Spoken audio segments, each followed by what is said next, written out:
Good evening. Welcome to the July 27th work session of the Village Board of Trustees.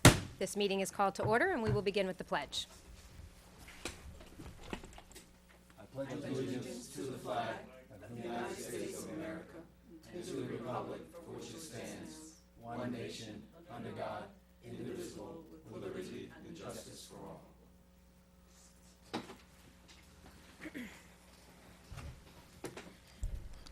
And I actually don't have any announcements this week, so before we get to the regularly scheduled agenda, does anyone have something they want to call to the public's attention or comment on before we begin? All right, then, Interim Manager Fraley, please get us started. Good evening. Thank you, Mayor. You gotta turn your mic on. Thank you, Trustee Codman. Oh, not a problem. Good evening again, Mayor and Board. We're going to start this evening's work session agenda with a PowerPoint presentation by Planner Lynn Brooks Obney with respect to some of her improvements she's incorporating as it relates to code enforcement within the Planning and Building Department. So, Lynn, you're on. All right, we will scooch around.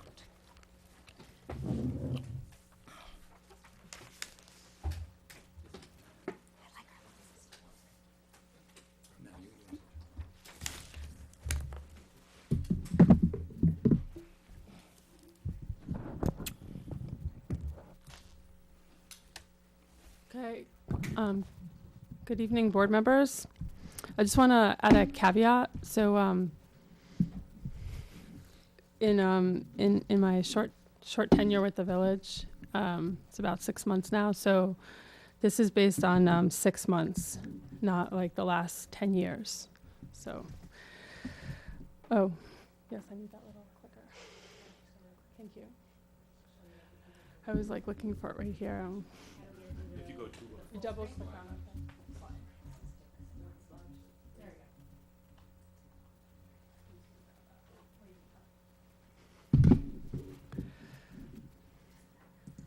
Okay, so just start at the very beginning. Oh, we went back. I have to go back one. Oh, how do we go back? Here. Oh, there we go. There we go. Yes. Okay. Thank you.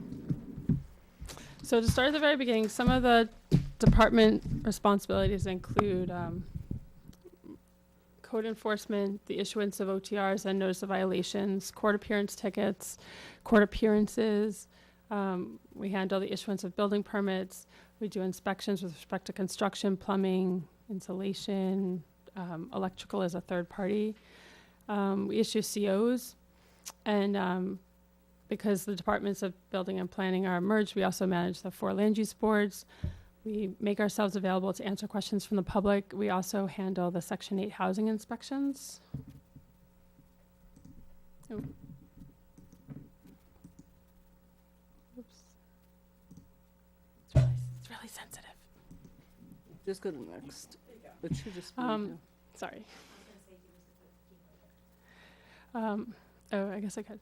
So, as part of the tasks of coming in, we've looked at how the department is organized right now. How could they reorganize better, and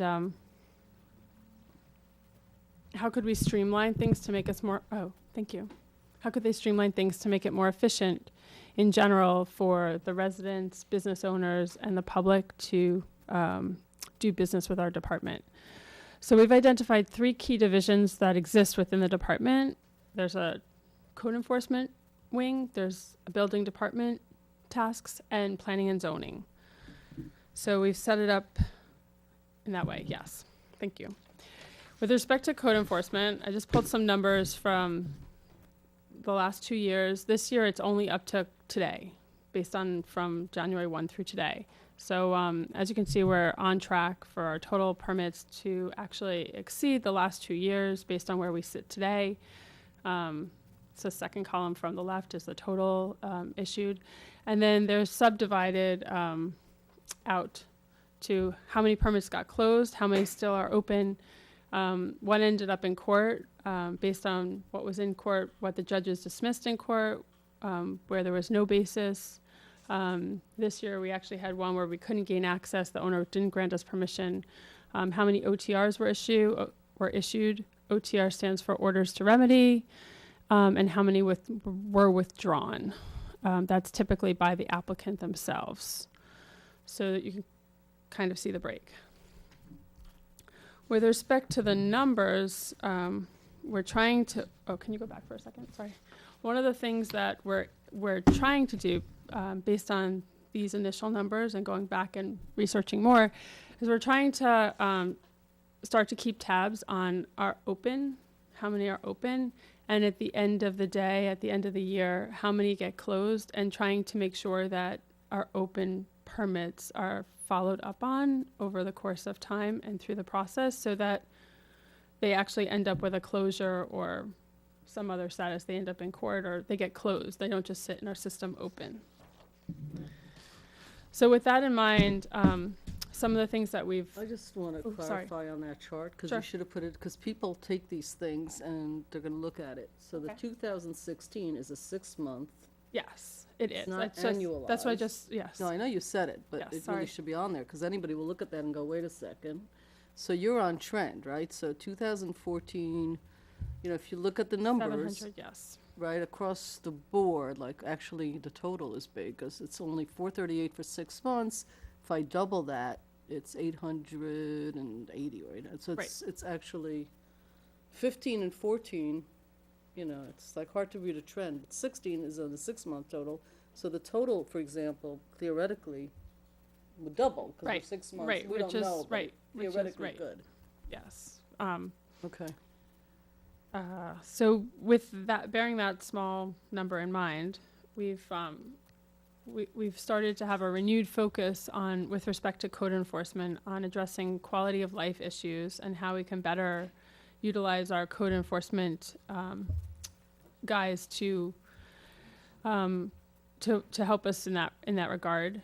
We're focused on property maintenance. We're looking to change the trend in the department from being reactive to being proactive.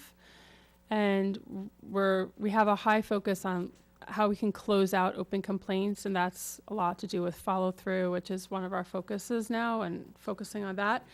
We've also taken a strong focus on collaborating with the other departments to really think outside the box and how we can actually do code enforcement in a better, friendlier, more efficient fashion. But ultimately the goal with enforcement is you want to get compliance. You ultimately don't want to have to take someone to court if you don't have to. So if there are other methods to get people to comply before we have to take them to court, that's what we're looking to do, and to basically improve the village without having to have a long drawn-out process. We're also looking to we have some amazing software that was purchased for the departments. It's called Municity, and it has a great tracking system, and it's a digital record-keeping system that's built for planning and building departments. And we're trying to make better use of it. Right now, it's sort of a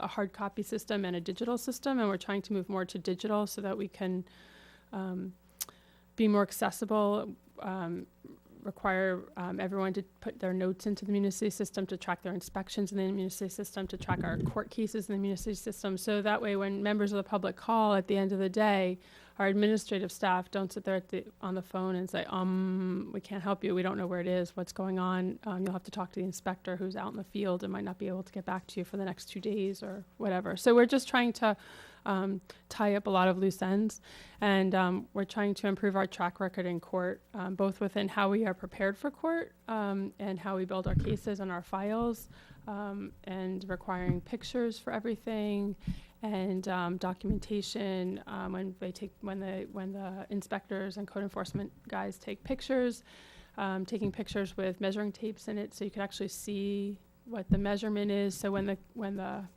code says that there's only a 3/4 of an inch space allowed on a fire closing door, that they can actually track that there's actually less than 3/4 of an inch that's there.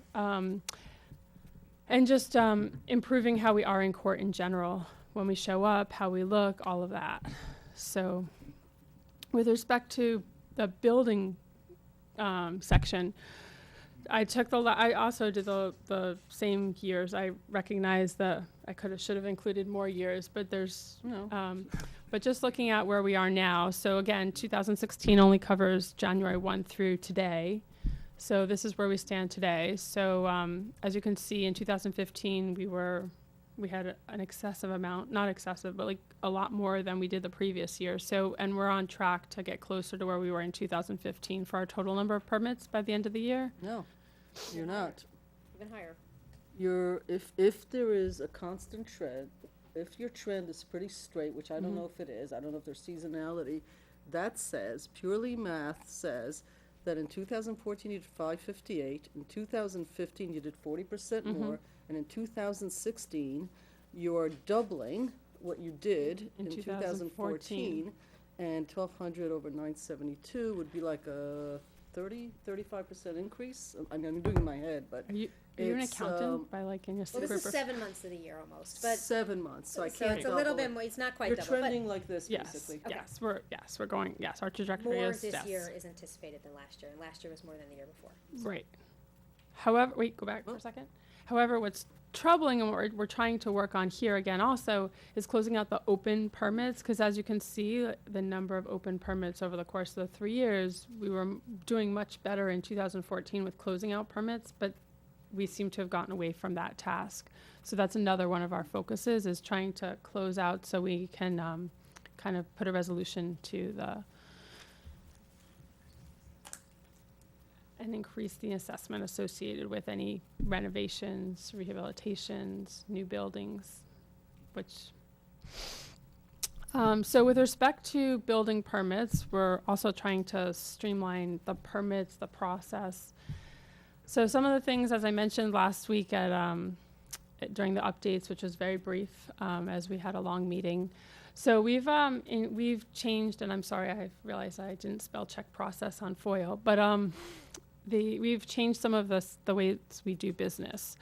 So the FOIL process, as it was previously designed, was a very frustrating process for many realtors, sellers, buyers, residents, business owners, and it took months. And we understand and we recognize that closings are based on mortgages that people have, and they're usually within a 30-day to 90-day window. So we can't create a process that causes people to be so delayed that they're calling our office frustrated and calling village management and calling you guys. So we've we looked at what people need for the FOIL process. Prior to my tenure with the village, it was only the property owner could have access to the records without a FOIL. It's public records, and we've discussed this with Corporation Counsel. We've gotten clearance on the legal aspects, and so people request a FOIL. They fill one out at our counter, and at the end of the day, we scan and send via email to the village clerk a copy of every FOIL we've received that day. And when people fill out the FOIL request, right after they fill it out, staff pulls all the records, and we let them know if it's going to be a large set of files that we're going to pull for them, if they want to look at it today, if they would prefer to come back on Thursday or another day. And we've better organized how we have the information available. So those people that don't actually want it pulled that second but would like to come back later in the week, we can have the files readily accessible. We've received several compliments from changing that process from many realtors, several business owners, and several residents. So we're hoping that this can help expedite some stuff and avoid people getting stuck in a bureaucratic red tape that is unnecessary. We've also looked at how some of the permits that we have, and we're going to look through all of our permits, and it's part of looking at the social media stuff that's going to go online with the new webpage, but looking at some of the permits that really are like sort of an extra layer that don't necessarily need to be there. So we've looked at window permits and addressing how we do that. And when you're replacing your windows in kind, you're not changing the shape of the window, you're not changing the frames, it's in kind, you don't need to pull a permit for that. Similarly with roof permits, when you are not changing any structural members on the roof, you're just like replacing your asphalt shingles, you don't have to come to us for a permit. So that also reduces some frustration. We've, from contractors, we've actually got a compliment from a couple of contractors on the roof permit. So that's really, it's really nice to hear. And a work in progress, we're still working on tweaking how we schedule and the time frame for scheduling inspections. So, oh, sorry, I forgot that I did this. So this is sort of like a detail of what I just went through. We could skip. No, go back to Oh, that. sorry. People might be watching this. Oh, okay, sorry. I would so have th- done this as the previous one, actually. I'm sorry. I forgot that I had Yeah. outlined all of them, so sorry about that. So, yeah, but what we're trying to do essentially is we're trying to cut down on the time that you spend in our office and try and make the experience that you spend with us more pleasant and make the process more efficient for both the applicant and for us, so that Yeah, it sounds like in a couple of the items that you mentioned, they're not issues of health and safety, and so you're prioritizing staff time differently to be focusing more on the tasks that they have to take care of that are a matter of health and safety for the community, whereas at this point, you're talking about how to streamline the processing and the paperwork. That's what I'm hearing. yes. I'm also hearing that you looked at a whole bunch of stuff and you eliminated 2 things that probably weren't necessary. You saw that and you got rid of it, because I think it's important for the public to understand that it's not easy to look at an entire process. It took time, and I think you Yes. did it in an impressively short period of time, frankly. And you got rid of 2 things that are no longer gonna be a part of anybody's nightmare. Yes.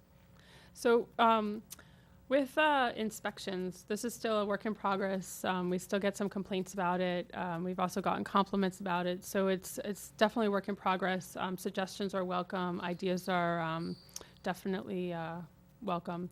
So previously there were 2 timeframes for inspections. We did inspections between 10 and 12 and 2 to 4. It kind of limited the types of inspections and also the number of inspections we could do. And we had a huge backlog of when people could get an inspection, how fast they could come out. You know, I'm sorry. Oh, No, please keep going. okay. And it also limited, because the final inspection usually ended around the 4 o'clock time frame, it meant that most times the inspectors or the code enforcement guys wouldn't return back to the office. And so the next day they went through the same process, and it kind of created a snowball of how we lack notes in our system, we lack follow-up, and we lack entering data of what happened at each inspection. We have 1 or 2 staff that do it really well, and we're going to take what they have done already and mimic it for everyone. But we've really started to focus on how we can better reduce our backlog, better make ourselves more available, and that inspections are in a timely fashion. So we're not perfect on this. Some of our timeframes lately have been, you call us on a Monday and you can get an inspection for a Wednesday, and other days you call us and we're like, you have to book 2 weeks out. We're just filled. So we're trying to, this is a work in progress. We've also changed our time of doing business. We used to be open to the public between the hours of 9 and 4:30. We've closed that. We're available to the public between 9 and 3:30 now. That extra hour at the end of the day is really to give staff time to enter the results from being out in the field during the day, being in court, and help us better track it and allow for follow-up. The people who are entering to Municity? Mhm. are We're, the no, same- not the people. Our staff is the entering staff, it. I'm sorry, the staff, which are people? Yes, Entering they are to actually. That's Municity true. Are the same people that are out in the field, or there are different Yes, people? yes, they So are. go to the field, they come back to their desk, and they fill out Mhm. a pre-described. Yes, we have an internal note tracking They're, system. they're not able to do that in the field, don't they have tablets? They do. Some of them are more digitally inclined and do use it in the field, and others are not. It's a work in progress. Sometimes, sometimes new technologies are scary and we have to hold hands. So we're moving it in a slower pace, but the goal is that everyone's going to be using it. We have the department is all the inspectors and code guys have been given smartphones in an effort to move them in that way. So, yes, but you are correct, that we do have tablets. With respect to planning and zoning, there's a lot been going on. Oh, sorry, I'm sorry, go back. the window Yes. for inspections, Mhm. 10 a.m. to 3? Yes, Is that a work in progress? Because That I is thought, a- I thought it yes. was going to be a little, that is a is work in that, progress. because I know I've heard from contractors that Yes. that's very challenging That's, yes, to pay a staff member to spend 5 hours waiting for inspection. yes, which is why it's a work So, but in you did- progress. but that- Yes, it- so it's- there's- we've it's a- tweaked. It's a little better than it sounds, though, Yes. isn't it? Yes, well, we've tweaked it, and people, when we've gotten some complaints and we've gotten some compliments, and when people call us, we try and narrow the window. So if, staff looks at the inspector's schedule or the code enforcement officer's schedule, they can tell, like, oh, well, they have a 10 o'clock in the office this morning. They're probably not going to be out there before 11:30. So probably between 11:30 and 1 is when they're going to, there's a range. We've started to take phone numbers for people that need inspection and vice versa, give the inspector's numbers out. So that's definitely a work in progress. We're figuring out the best way to do more inspections more efficiently with a less waste of time, and to actually get all the information we need back from the inspections to help move the permit along in the process. So, Well, I'm yes. glad you explained that, because if people have each other's cell Yeah, it phones, they can doesn't- communicate over the course of the day, then people aren't just sitting there for 5 hours. It means you're saying, we're anticipating this, we'll confirm, or we'll let you know if it's gonna change. Yes. So, okay, that's Yes. better. So my question is, Oh, are the schedules, like, do you know in advance, like, when you come in? So if I'm an inspector and I leave at 4 o'clock, 4:30, do I know in advance that I'm going to be at 22 Williams Street to inspect the window before I leave? What do you mean, that morning? Yes. No, I'm talking about the day previous day. the day I leave. Like, so the day before, will I know? At the end of business Generally, day? you'll know most of the stuff, but if something comes up, first thing in the morning, if something happens at 8:30 in the morning, or you get a call, or overnight, someone sends us information, then it will get added first thing in the morning to someone's schedule, likely. Okay. So, with respect to planning and zoning, we've actually, thank you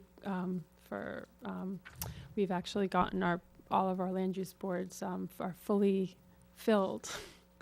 So we are actually, when I joined in January, we already had a vacancy. My first meeting to the zoning board, one of the members was retiring, so that already left a void. But we've actually filled it, and we're actually functioning, and so that's great.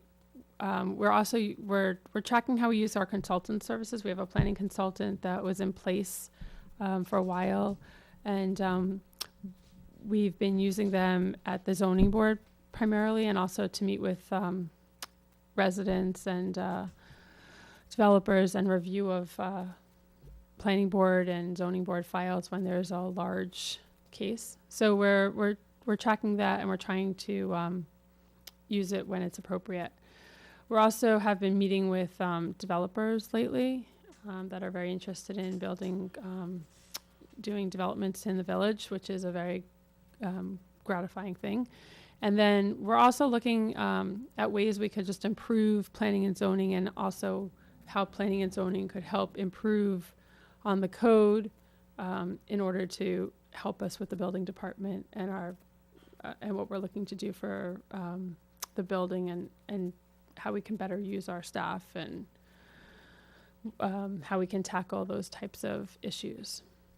And then we just have learning opportunities, and I've focused on the LULAs with PACE, but we have some key opportunities this fall where members of the village are going to help us take apart our comprehensive plan and our zoning code, and figure out how we can actually improve portions of our code and our charter in order to better serve the village as a whole. You, on the first slide, I think, unless you're gonna have more, I think it said there were 4 boards. Right, So no, now- actually, but- I will say, you do have a land use board that has space, and that's the EAC, so I'll just mention that Oh, for yeah, anybody who's well, interested in Environmental Advisory that's Council, true. we are accepting applications. Okay, So that would thank be the you. third, And then HPC, Historic Preservation. HPC, there you go. did you Okay. forget the HPC? I didn't forget, you said 4, but you mentioned 2, so I didn't know. Oh, what- sorry, yeah, there are 4 That's boards. all, I forgot about the vacancy, thank you, Mayor, I forgot about the vacancy in the EAC. But yes. It's the planning board, the zoning board, the historic preservation, and the EAC. And so some of the questions we've been asking ourselves when we're looking at the department is basically how can we improve the experience that people have when they come to our department? How can we make it essentially a more pleasant experience so that they don't, it's sort of like, not like, oh, I have to go to the building department. It's sort of like, oh my gosh, I'm going to visit the building department. So, Let me know when you get there. and then we've been looking at whether or not we have policies that can be eliminated or not needed. How can we move permits through the review process without compromising the life safety and the village's own requirements and New York State's requirements, but still expedite their permits through the review process? And then just in general, how can we improve our image overall and get back to the basics? So what we've done over the last 6 months, and this is an ever-growing list, so it's we're really focusing on how we can better track our permits in Municity. As we've reduced the need for permits, improved the FOIL process, we've filled vacancies on the land use boards. We are working really hard on better scheduling our staff, improving our customer service in general, our preparation for court, and we've recently hired 2 key staff members, and that's actually helped us better reorganize the department and allowed us the flexibility to kind of, set up 3 divisions and start with getting people more focused so that everyone knows what's going on in the different parts, but they're not like a cog in the wheel that prevents us from moving forward on each of the separate parts. And what we're hoping to accomplish is we're hoping to get back to some of the basics and be more proactive on code enforcement with our quality of life issues. In back to the basics on being more proactive with respect to code enforcement for unsanitary, unsafe, and overcrowded housing in the village. And we're working to better collaborate with the village departments to we've strengthened our relationship with Section 8.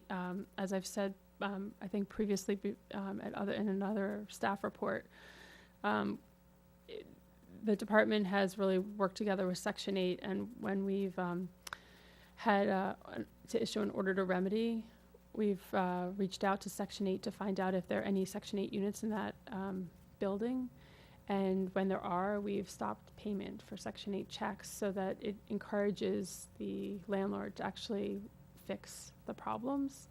And we're really working with them to, we recognize that people that are on Section 8 probably are in a population that might be in unsafe or unsanitary housing, and that this is one way we can help collaborate and improve the situation. And then just in general, we're trying to create a better teamwork in the department and model it better. So do you have any questions for? Go for it. So I really want to thank you. 6 months, 7 months, it's, I think we all recognize that you came in, there's just within, no, I'm sorry. That's okay. Always leaning back, sorry, bad. So, can you hear it, Tom? Okay. So, I want to thank you for the presentation because I think it's a lot of work. First, you come in, there's a lot of change, a lot of transitions, there's lots of stuff going on, plus a backlog, plus staff that has to be trained, brought up to date, a lot of movement, so it's great.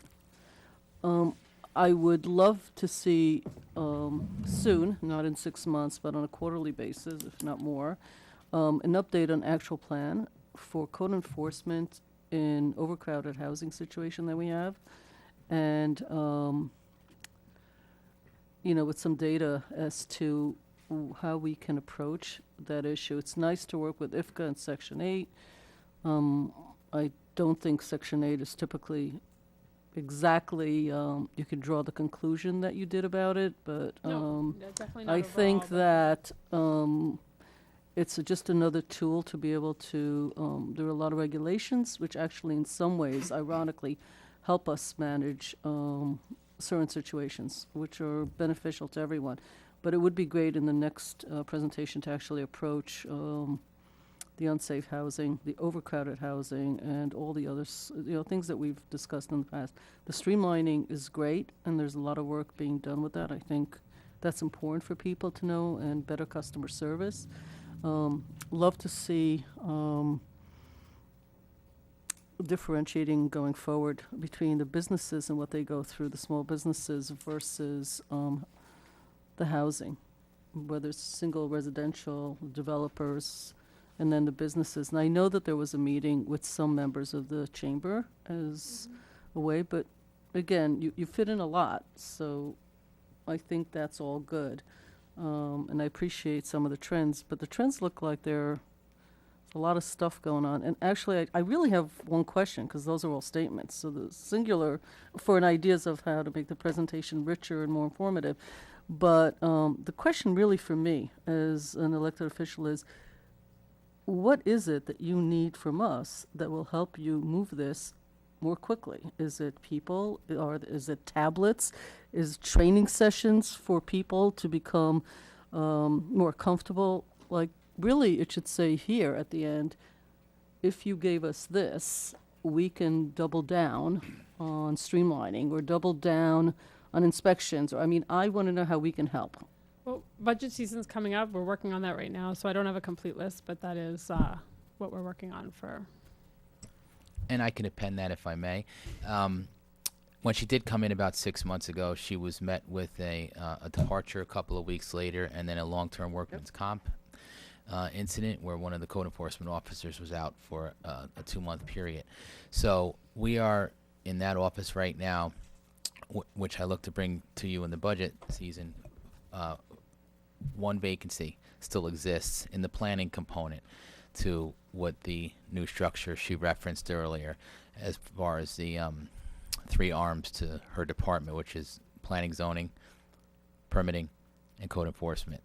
Code enforcement has made a lot of headway with regard to a structure of which we're going to launch certain efforts. There's been some piecemeal work done on some of the earlier data that we collected, but nothing really put into play as formal and regimented as it's going to be put into play over this next month.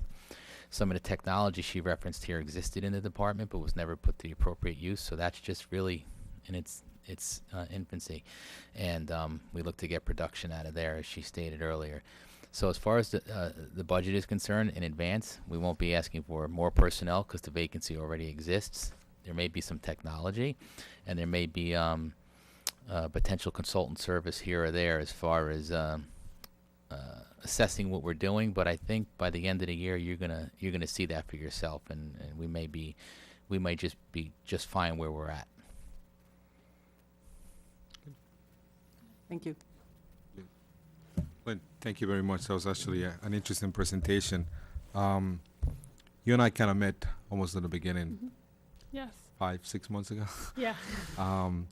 I did provide you with some of the information that previous planner and a building inspector worked on in Yes. many years back. Mm-hmm. One of the biggest complaints that I get is, when do I need a permit? Mm-hmm.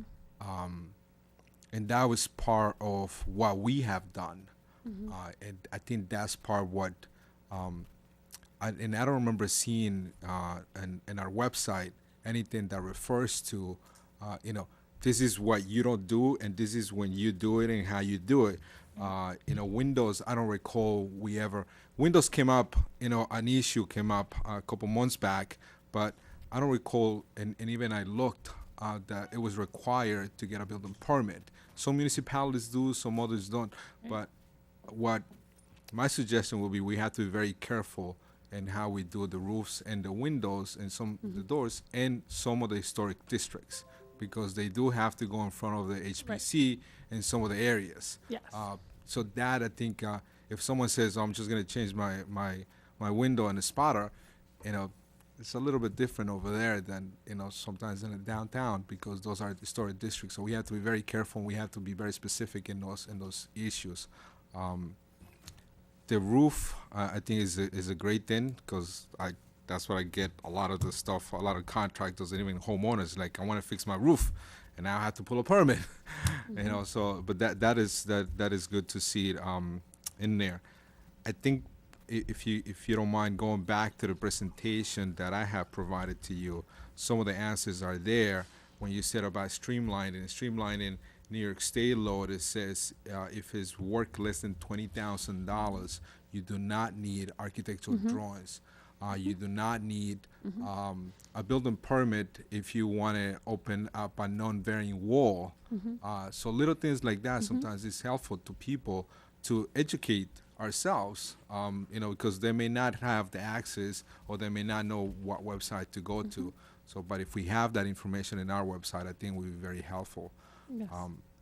The building permit application itself. Well, Please work on that. We're working on it right now. And Okay, good. For the social media, Yeah. we're totally, we've scratched a lot of stuff. Yes, please, because there's some items in there from Yes. 1970 something I that I don't predates think that. complied. Yeah, and Actually, I'm not saying that. I was born in '76. I believe me, but there's items in application, but that they don't apply it anymore. That Yes. construction itself has yeah. changed so much that I think we can definitely do better than that. Yeah. We also touch how do we file? I mean, you came from a municipality that all the filing is online, and something that you and I have talked about it before. How do we do that? How do we make that better? Does it work here? New Rochelle is a totally different animal, but Doss Ferry does it. I think Irvington does it too. I'm not sure, but I know definitely Doss Ferry, they do have a system totally different from what New Rochelle has. But that's something that, we can take a look at it. And I don't know if Municity be able to help with any of that process, or if we can do it through them. I don't know. But that's something that I think you can give us a heads up on a budget, or how do we put that together? Because that's another component on this. How do we do this? I think we'll like Paul mentioned, at the end of the year we'll have a better understanding how the whole pieces are put together. But those are my concerns. My concerns are a lot more clarity, and when do we need a permit? How do we get a permit? Again, just go back to the yes. PDF presentation. I think it's a publisher that we did. Just take a look at it. If it Yes. helps you, fine. If not, let's just put something together and let's put it in our website, because that will simplify the phone calls that you get. Right, and yes, and I didn't mention it, but we are working on creating cheat sheets for like how do you open a business, what do you need to do if you're rebuilding your deck, what are the steps, but putting it more in layman's terms, and so that people actually understand what they have to do and how they get from A to Z instead of so yes, and I didn't mention it, and that's part, and with respect to digital. Using digital technology, that's part of getting staff to enter it into the system, because if we don't have it in the system, there's no way we can better use the system. So, and we had this great system, and yet we were doing everything by hand and paper files, and it's kind of embarrassing, but we actually went back to close out a permit for someone, and we opened the file, and the file was from like the 60s. It's the exact same permit we're using today, the building permit application. So yes, you are 100% correct, and we've torn apart. Yeah, so. That's all I got for today. For right now. Oh, sorry. One more thing. I'm sorry, and I forgot. I do agree with Rika in regards to the overcrowding situation, and it's something that we have to address. And I'm not sure how we doing it. I know we have some information that was provided to us a couple months back, and that's something I think we need to utilize it. And how do we do it, and when we do it? It's been 6 months, and I hope to see something before that, at the end of the year. And maybe not as a presentation, but maybe as a part of this is what we have done in the past 2 months, and this is the results of that. That's something that I extremely I'm concerned, definitely. Now, Trustee Codman, go ahead. Go ahead. It's all you. You sure? Hold on. Thank you, Lynn, for the presentation. But I think you kind of stepped right into it when you got here, as Paul pointed out. Within a couple of months, you're a couple people down, and hopefully you're stronger for it.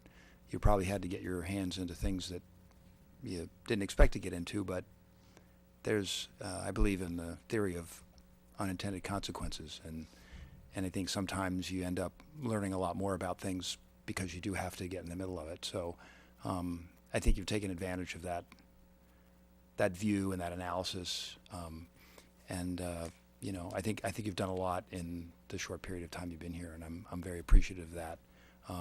Just this very presentation has not really been something that we've seen from building department leadership in the past, so I'm very pleased about that. I think technology adoption is huge, and I'm hoping that over time more and more digitization of the application process will take place. I think that data will be extremely valuable to you over time as you begin to gather, and you'll be able to really have quality data to help you understand where trends are, what the timelines are, what's going slow, what's moving well. You'll be able to raise up, you know, the good things that have happened, and you'll be able to put plans in place to address the challenges that you have in the department. So I just want to say thanks for surviving your first 7 months here, and I'm sure you're going to do a lot more great things, so thanks so much. Thank you. Yes. So I definitely will echo the comments of my colleagues. The only question I do have is, I saw the 3 departments. Will planning and zoning be handling economic development, or will that be something coming out of the village manager's office going in the future?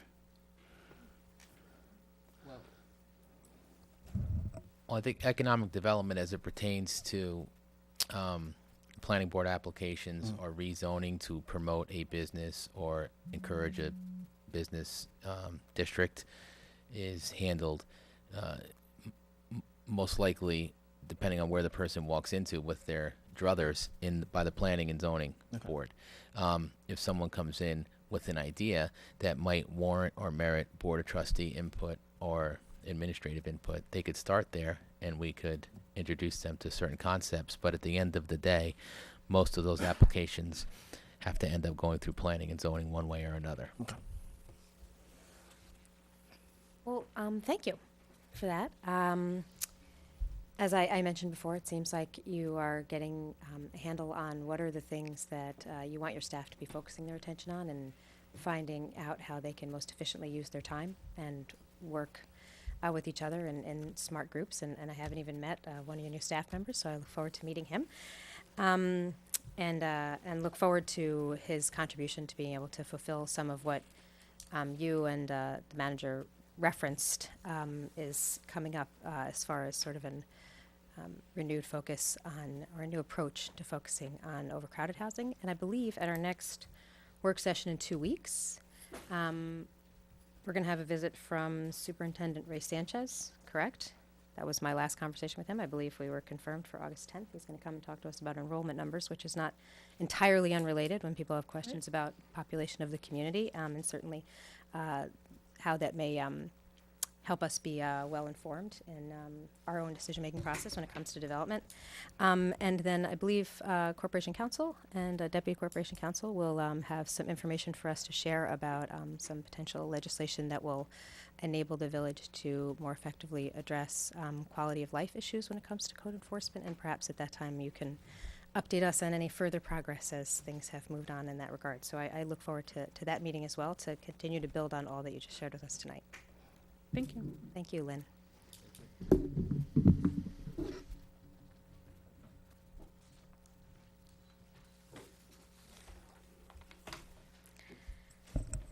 Yes, please. Thank you, Lynn. Our second topic on the agenda tonight is a presentation by our Deputy Corporation Counsel based on some subcommittee reviewing the Code of Ethics. So at this point, I'd like to turn over the microphone.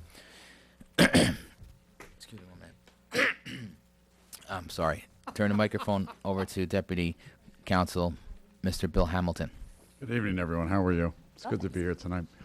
Just as a practical matter, for the first time in 10 years of owning an Apple product, I have a copy of an earlier draft. The draft that I sent to John and Rika, I was able to get back this afternoon. I can resend that draft, which is much cleaner than this and much closer to being finalized.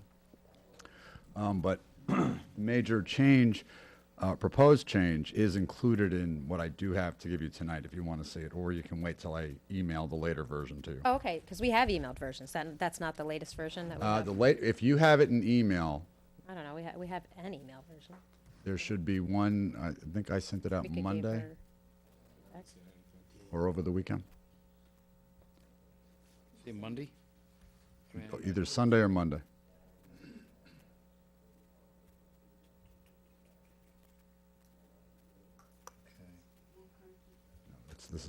This is the very rough Well, I one. mean, we'll take what you have, but if we had the email. I can I'd forward resend the it. one that I sent We so all that have you all have a copy of that. technology.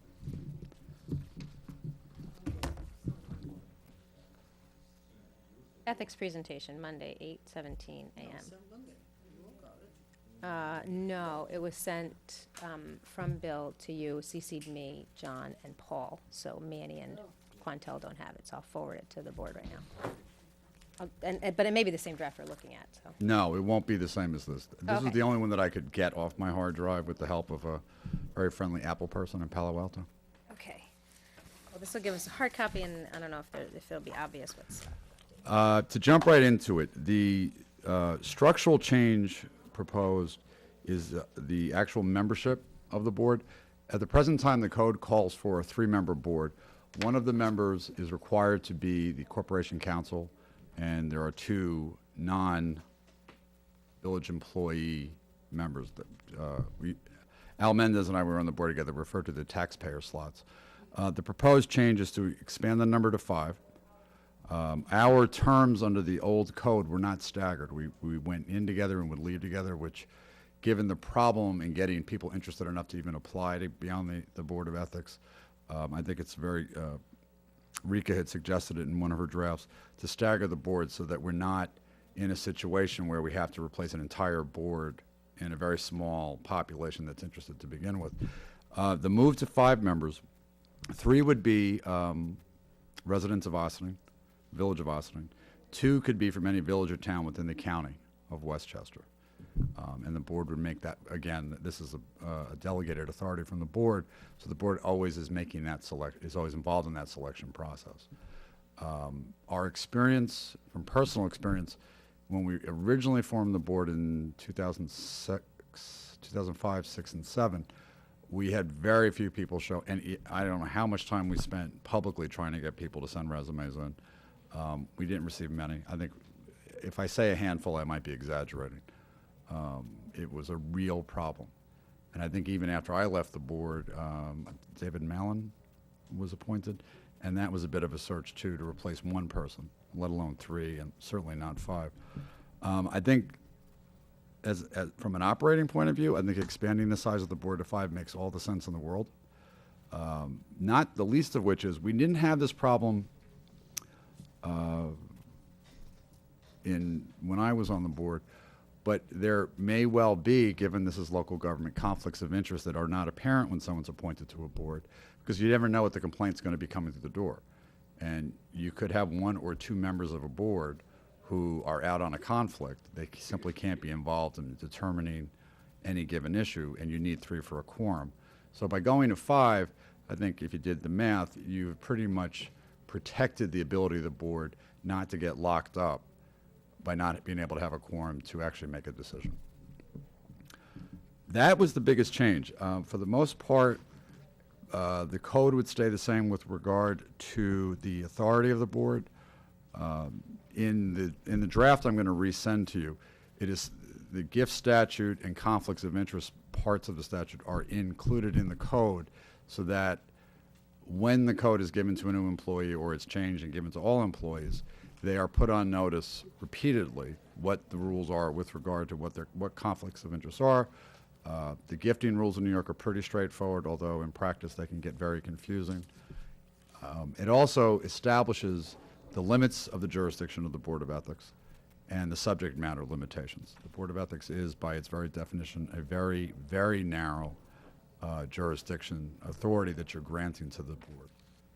Complaints, for example, if the Board of Ethics were to receive a complaint that really falls under the subject matter of CCRB, it's clear. We don't, if an employee in the village is discourteous or unprofessional, I suppose, it's not an ethical violation. It doesn't belong in front of the Board of Ethics. It's either a supervisor issue, or if it's a police officer, I suppose it could go to CCRB. And that's, that effectively was where we were up to in discussions with the changes. What will also remain is the board's authority or legal authority, which again is a delegated authority from the Board of Trustees to actually take oaths, which means to put somebody under oath, and request the permission to issue subpoenas. That power the discussion goes both ways. A subpoena can be used to bring in documents that the board may believe it needs to complete its investigation, to substantiate or not substantiate an allegation. But it's also subpoenaing people as witnesses. And if a board doesn't have that authority, they can conduct a hearing and no one has to show up. And there's no downside for the person not showing up. That's something to be discussed. We discussed this at great length back in the early 2000s. And the thought then, as I recall, was that without the authority to take an oath and certainly the authority to request and issue a subpoena, hearings would be the members of the board only. There's no ability to compel a witness to show up. And there's an issue of liability. If someone's subpoenaed to testify, they can't be sued for libelous slander. If they show up on their own, then they've basically voluntarily showed up and they're not protected because they have not been compelled to give testimony. It's kind of a quirk in the law. I don't think it's that big a deal with the Board of Ethics, but it certainly is one of the first things lawyers will say when their clients say, do I have to go? The first question is, were you subpoenaed? And if the answer is no, then the answer is no, you don't go.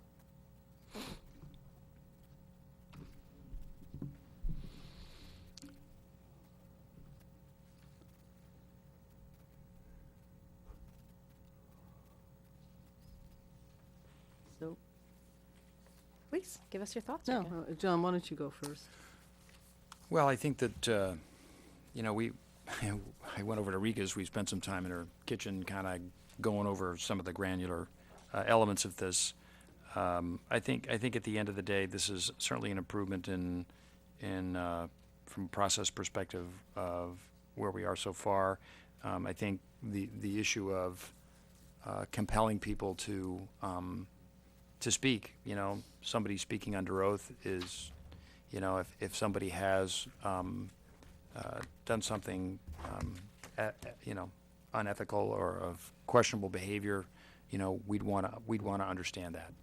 And, I think a lot of these things are important to have. I think we have to raise the bar. I think we have to make sure that not only the elected officials, but all the employees understand what everybody's ethical and moral expectations are with respect to their performance of their jobs and with their interactions with the public and with the rest of the staff. So, I'm in favor of this. I think that one of the things that we discussed with regards to the subpoena power was whether that was something that the Board of Ethics would request that the Board of Trustees give them. And maybe you could clarify that a little bit, because that's something that we sort of talked about from a subpoena perspective. Right. As it stands now within the code, the Board of Ethics has the legal authority to request a subpoena. And again, that's a delegated authority from the Board of Trustees. The way we structured it was that we're not a giant municipality. We're not a giant municipal corporation. We don't have this giant legal department that can simply crank out subpoenas 5 days a week as part of their business. So the language that's used is that the Board of Ethics is to use every reasonable effort to gain compliance in getting statements from people, or if a document's needed, a document. And if that failed as a preliminary step before making the request, they would then decide as a board that they were going to request permission to have a subpoena issued. And the idea was most of the issues, I would venture, I guess, well into the 90 percentile, this will never come up. The allegations don't rise to the level where the investigation is going into such depth that the need for subpoenas or even full-blown hearings was ever actually required. And I think the experience has been, in almost a decade of having a Board of Ethics, other than a few small investigations we did when I was on the board, there's been one since then. So it's not going to be a hotbed of activity, at least it hasn't been. And the informal part, before the big steps taken into the subpoena and documents for people and having formal hearings, seems to have worked fairly well.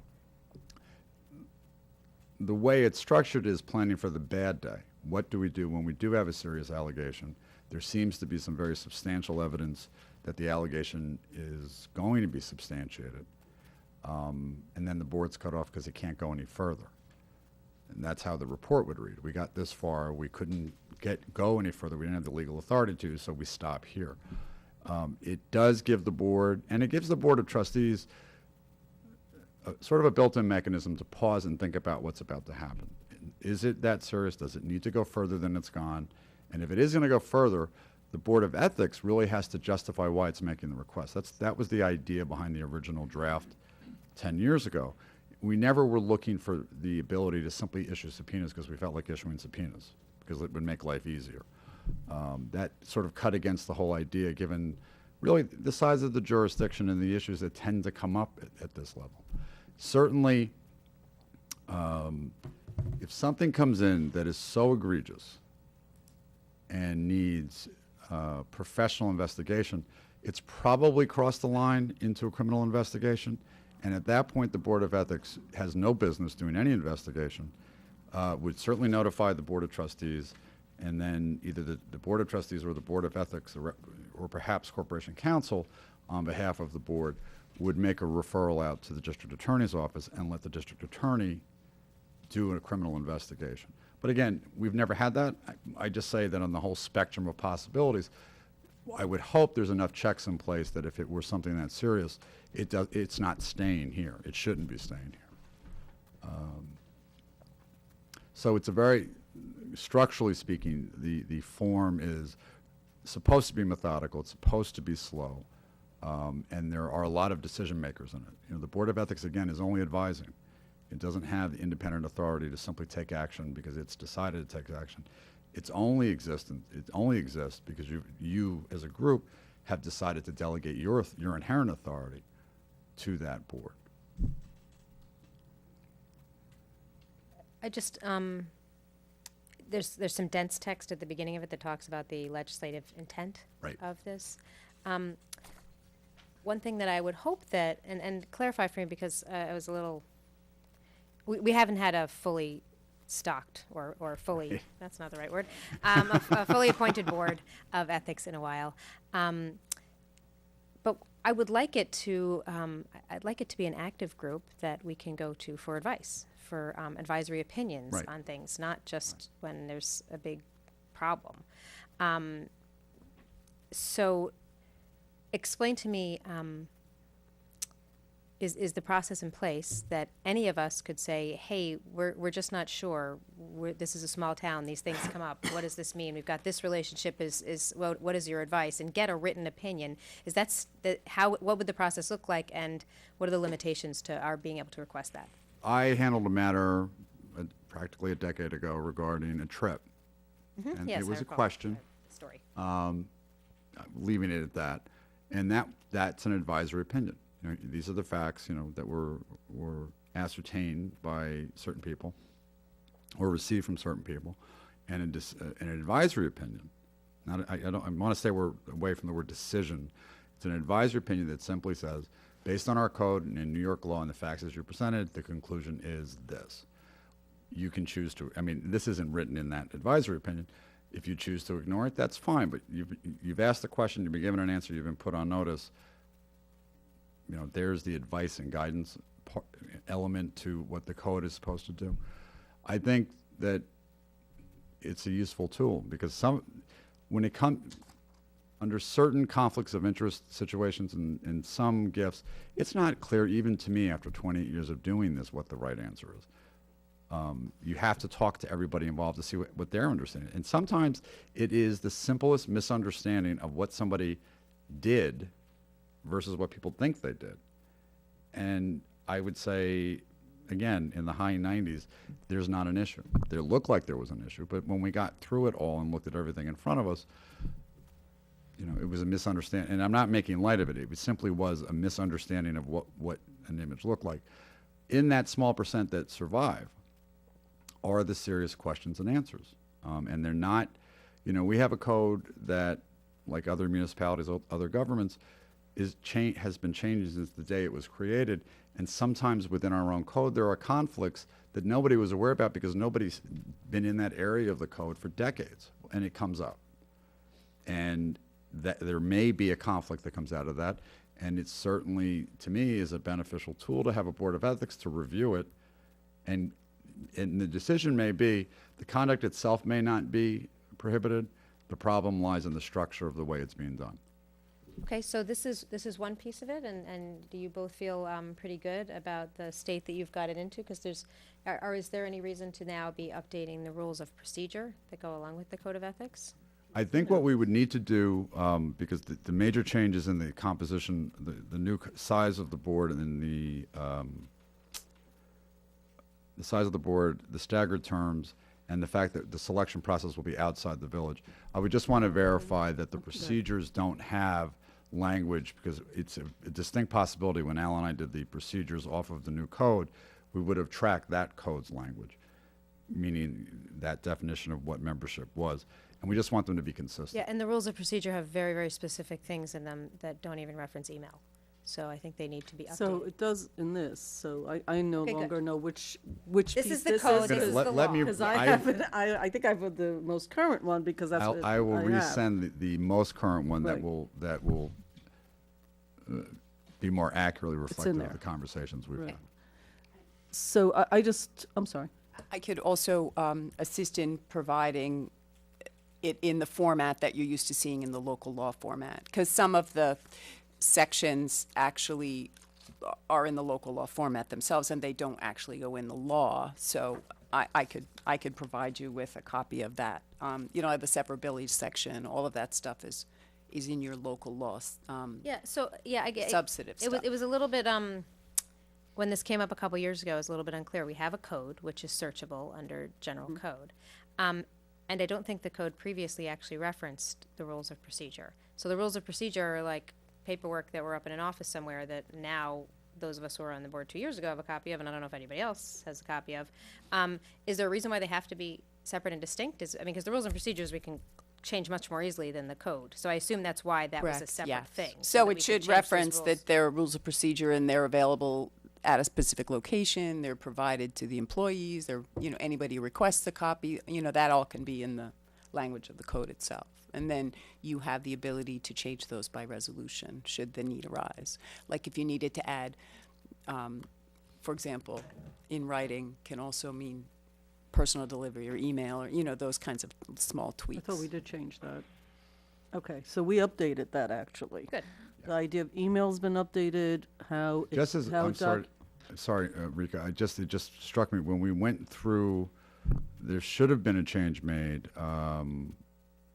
after the last matter that the Board of Ethics, at least it was my It was understanding. one of the 6 recommendations was Exactly, to update them. and I had- This I is- had been This is told- still the follow-through with the adoption of Okay, those recommendations. But I had been told that with specific regard, though, to email filing, that we had something in place where there was an email account specifically open for BOE, where if I wanted to put a complaint in, it would go straight into BOE.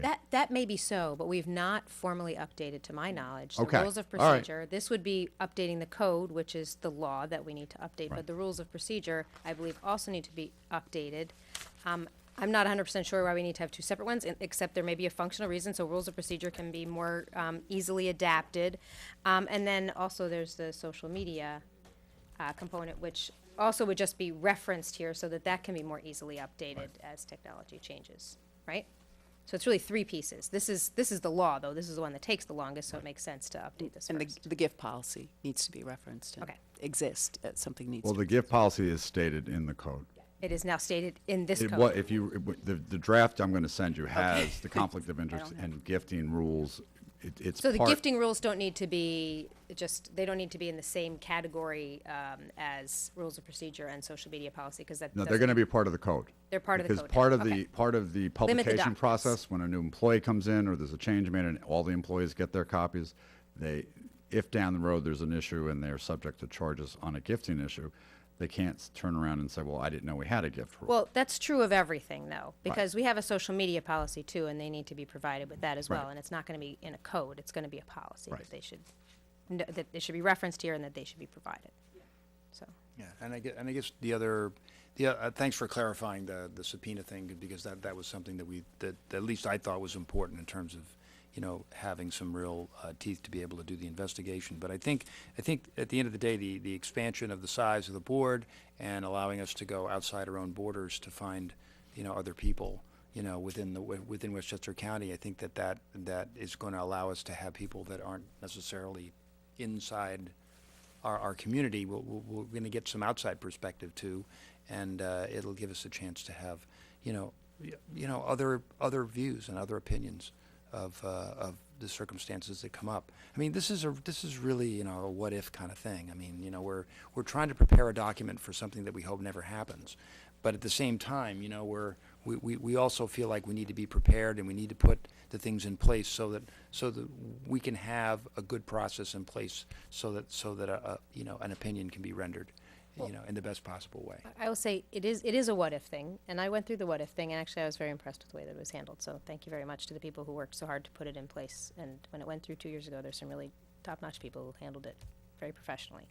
And now we need to repopulate there we go, the repopulating again. Reconstitute the board, and it's going to be a larger group of people, and I'm sure it'll be an even more rich group of people that are very thoughtful.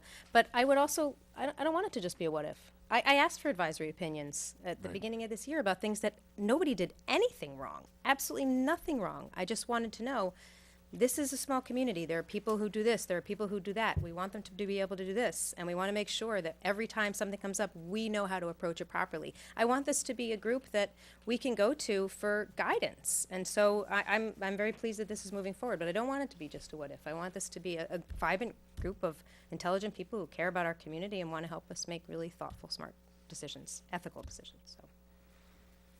Thanks, Bill. I Thank wanted you. to just bookend this from the process. So the idea here was to, in the process of getting to this, is to update the codes, look at some practices out there. So we looked at other towns, other municipalities. We looked at the town of Ossining as well, that went through a process probably a year ago, I guess. For those of us that still don't know the difference between the town and the village, we try to at least look at something so we're not that disparate from them. It is, just so everybody understands, because they don't have this digitally, it is greater than, it's at least 3, no more than 5. So there is some latitude. They do not all have to be lawyers. There is room for a non-lawyer on there, which I think sort of modernizes the whole thing. And to the mayor's point, the important part of this, from a contextual point of view, is that this is both for trustees, management, staff, employees, vendors, non-for-profits, people that do business here, people that reside here, people that want to reside here. This is the ability, once we have a website up, and this will be one of the documents, for people who think there might be something wrong and want to ask a question about how to deal with it. It gives some information, some insights as to who they might go to, how the process might work. And that, I think, adds not only to transparency, but I think it's just good government that people have the ability to do that. We will ask that all employees, and I'm looking at you because this will be a part of one more thing that people are given as a matter of course to know about. And there is a lot, and I'm sorry that I don't know how I missed it. I'm sorry you didn't get the most current one. And so in my head, I know the most current one because we wrote it. It's modernizes a lot of the process as well. You know, the piece of paper has to go here and get stamped. And, I mean, we streamlined a lot of that so that people can get things not only by email, but it can be done more efficiently for all parties involved. And with the Board of Trustees as well. So I do agree. It is the ability to ask things that you're not so sure about that you think might be going on, and there's a process now of who to go to and who's in charge and what can be done. And I will put in a plug for anybody listening here that we are looking for people. So any lawyers out there and one non-lawyer who is interested, we really would appreciate people stepping up at this point and joining this group.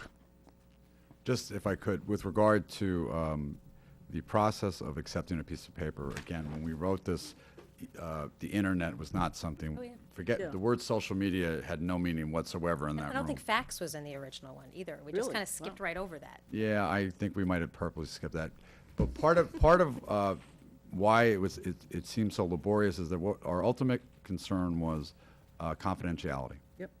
And that's why we made it painful for that piece of paper to be moved, because we wanted anyone in that chain to understand, do not leave this on the counter, do not, don't leave it on the photocopy machine, and for God's sakes, don't talk about it. The beauty of email, looking back at it now, is that by sending an email, you do all the work. It's time-stamped. It's got all the data we could ever want about where it came from and who sent it. When someone walks in off the street with a plain white envelope, that was the perspective of that very cumbersome procedure. And I acknowledge that only because we, in trying to put it together, understood that what we were building was this sort of paper chase. But again, that was driven more for the confidentiality of the subject matter than making it painful for the public. I would hope that all documents move by email. It just makes it so much easier to manage. Confidentiality is a challenge, obviously. Yes. Yeah. No matter what you use. That doesn't seem to matter what technology is used. All right. Thank you, Bill. Thank you, Bill. Thank you. Good night. Stay well. I'm sorry, any questions? I Oh, actually just wanted to Oh. say thank you to Rika and to John and definitely Bill to be working on this. It's a long way from where we were last year, because I was also part of that process. Look at it. No, not only that, but the original reason why we were doing this Yeah. in the beginning. So I do think we originally had 7 people at some point. We I guess then narrowed it down to 5, which is fine. Rika and I had a conversation and I understand that. I do like the idea though that 2 of them should be not residents, which Could is be. great, or Could could be, be. yeah. Well, it would be nice, at least one of them. Right. But the non-lawyer part, I think, is also will add to the mix on the board. And definitely, yeah, I agree. We should be using, when the whole full board is active, or at least full, it definitely should be active. It should be an active board. It should be something that we can definitely utilize their knowledge to take advantage of that. Obviously, for a lot of things, that we could have questions on. So I'm not sure when that's gonna come back again, but please be sooner than later. I guess that would be my only comment and concern. And again, to append Trustee Levin's comments on distribution and subsequent enforcement, the administration does, through the Human Resource Department, issue to everybody that falls into the village manager wing any policy that is implemented by the board, and we could also coordinate the distribution and follow through with any department that would fall under the Board of Trustees' direct purview, as in Corporation Council and the Police Department. Thank you. Thanks. Thank you, Thank Bill. you. Stay well. Thanks, Bill. Moving right along. The next topic on the agenda is an update on the ETPA, the Emergency Tenant Protection Act. As you all know, the public hearing for the ETPA consideration by the Board of Trustees was opened at our last legislative session last Wednesday.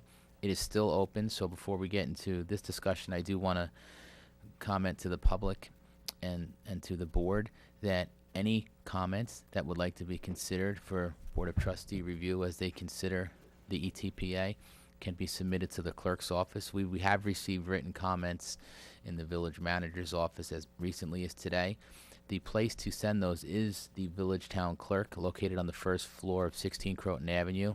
This way they will become recorded as received, and they will become a record document as a response to the open hearing, which will be continued at our next legislative session. And it's okay to email her. Any documented correspondence, yes, email, written correspondence, hard copy, any card, yes. So that's mroberts@townofaustining.com. Thank you. So, with regard to ETPA, I wanted to pass along a couple of things that I noted in the public hearing when I was sitting there listening with regard to the study that was solicited by the village to identify the vacancy rate, which is the first step of enacting a policy of this nature.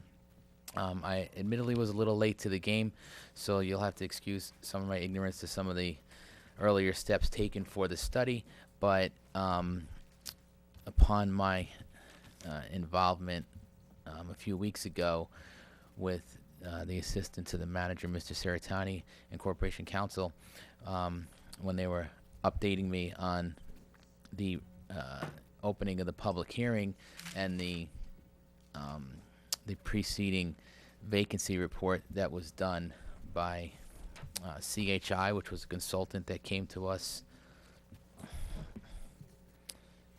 in the earlier meeting.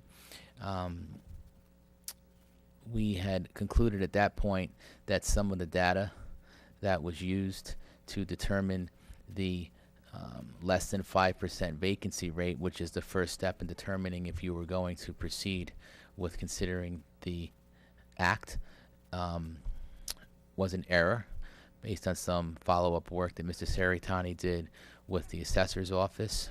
I'm going to yield the floor to him in a minute to give you some of the details, but I do want to state that subsequent to finding what these apparent errors were, we did contact the consultant that performed the original study with some of the raw data that they had secured from the assessor's office. It was the interpretation and interpolation of that data that was an error, and we did receive some feedback and subsequent proposals to remediate some of those errors, but I want to talk about that after Mr. Saratani talks about some of the details of the report itself. Thank you, Paul. Good evening, Mayor and Board. To append what Paul had said, the issue of it being is more of it being incomplete than incorrect. They received a raw list of commercial properties containing apartments from the assessor's office without respect to how many units. It's just the software that they had at the time only permitted them to export that data, and they were able to export it on an Excel sheet. So I have reworked the spreadsheet and have confirmed that with the consultant that this is how they arrived at their numbers, that they filtered the raw list based on one of the columns. However, that column had blanks where there should have been numbers, and this was just an error in the exportation. And it turns out that some of those blanks were related to parcels that would be eligible, that had 6 or more units. So as part of their amended proposal, they would have to go through the raw list, which I have confirmed with the assessor would contain all properties that would be eligible, and they would have to go parcel by parcel and cross it with the database, which the assessor's office will make available, and for them to confirm the amount of housing units to create and verify an eligible list of properties. And that's where we are. So, in summary, Joseph assisted me with trying to provide the notice that you had asked that we look at stakeholders.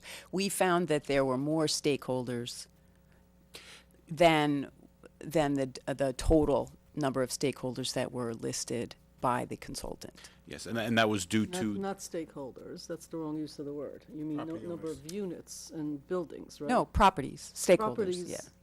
You had asked us to contact Both. those property owners. So there are more eligible properties than correct, and that's due to the Yeah. the blank cells. the blank in cells, in the which spreadsheet. those cells represented the number of units. And So all that said, and in in further explanation of how that became a public presentation, is that the original raw data was sent directly to CHI, and then when the report came back, the report was simply forwarded to become an agenda item when Mr. Lesnick presented the first time around, and that was in a work session back in April. It wasn't until a couple of months after that, when we were bringing it back for the public hearing, that we reviewed the data and found this error. So that said, I contacted CHI and found that they concurred with what we reported to them as how that error happened. We got a little bit of the nitty-gritty on specifically how it happened. It was simply an oversight. The village, although we didn't really have paperwork, it was more of a verbal contract that was issued to CHI from the manager's office at that time. Did do a report, and were paid for the report. So when we contacted them again this week, we requested, with the raw data that we resent them from the assessor's office with the explanation of their error, that they finished the work. They countered with a proposal to finish the work, and we countered with a request for them to finish the work under their proposal for which they were already paid. And just to put it in a financial perspective, it was $500, but in my assessment of where we are, it's not a financial consideration, it's a principal consideration. They were paid to perform a duty, and it was not done properly, so we're asking that they do it for what they were already compensated, and do it to the extent that it either justifies or not the furtherance of your consideration of ETPA. Okay, who wants to talk first? Well, what, about this particular, about the report, or Well, about the ETPA in general? I mean, well, why don't we stick through the report for now, because that's sort of the at the end of the day, messy you know, thing at the moment. we don't have good data here. We don't even know what information we have. So you know, for me, there's a huge level of frustration. You know, it's unfortunate. You know, I mean, we were given information that was incorrect, and you know, that's not really helpful. And I think at some point, you know, we need to really understand what the data is, and that it's verified, and that, you know, all the properties that are eligible to be part of this are accounted for, and that through that accumulation of data, you know, we're hopefully going to discover, you know, what the vacancy rate is. Because whatever calculations they've given us so far, I mean, we can't trust that, because that's not right. So, you know, I mean, part of the whole litmus test of the ETPA is part of the vacancy rate, you know. And if we're not even been able to determine that appropriately, then you know, we're you know, I mean, I sent a letter to the board earlier. I mean, you know, we got to get the data figured out, you know, before we can make any kind of decision anyway, irregardless of the multiplicity of other issues that were discussed at the meeting last week. So. You know, I'm hoping that this can get resolved in a fairly short period of time, and we can get data that we feel is verifiable and it's acceptable, and that we can give to the public, and the public will at least know that data, regardless of where you sit in the issue, you're satisfied that that's correct. So. Who's next? So I'll definitely agree. Vacancy rates are, without the correct vacancy rate, we will not know if Ossining is, well, I shouldn't say if Ossining is in a housing emergency, depending on where you are on the issue. It's my belief that Ossining has an affordable housing crisis, regardless of a vacancy rate. But the vacancy rate shows that if there's a serious issue. So this number of 5% has been around for the last maybe 40 or 50 years. When you have a tight housing market, and you have limited supplies, you know, there are things that you see. You see overcrowding. You see people paying higher rents, and so this is a way to deal with that. And ETPA is a way, but we need the vacancy rate. Without the vacancy rate, you cannot declare an emergency. Anybody else want to comment on this piece of the puzzle here? I agree with John.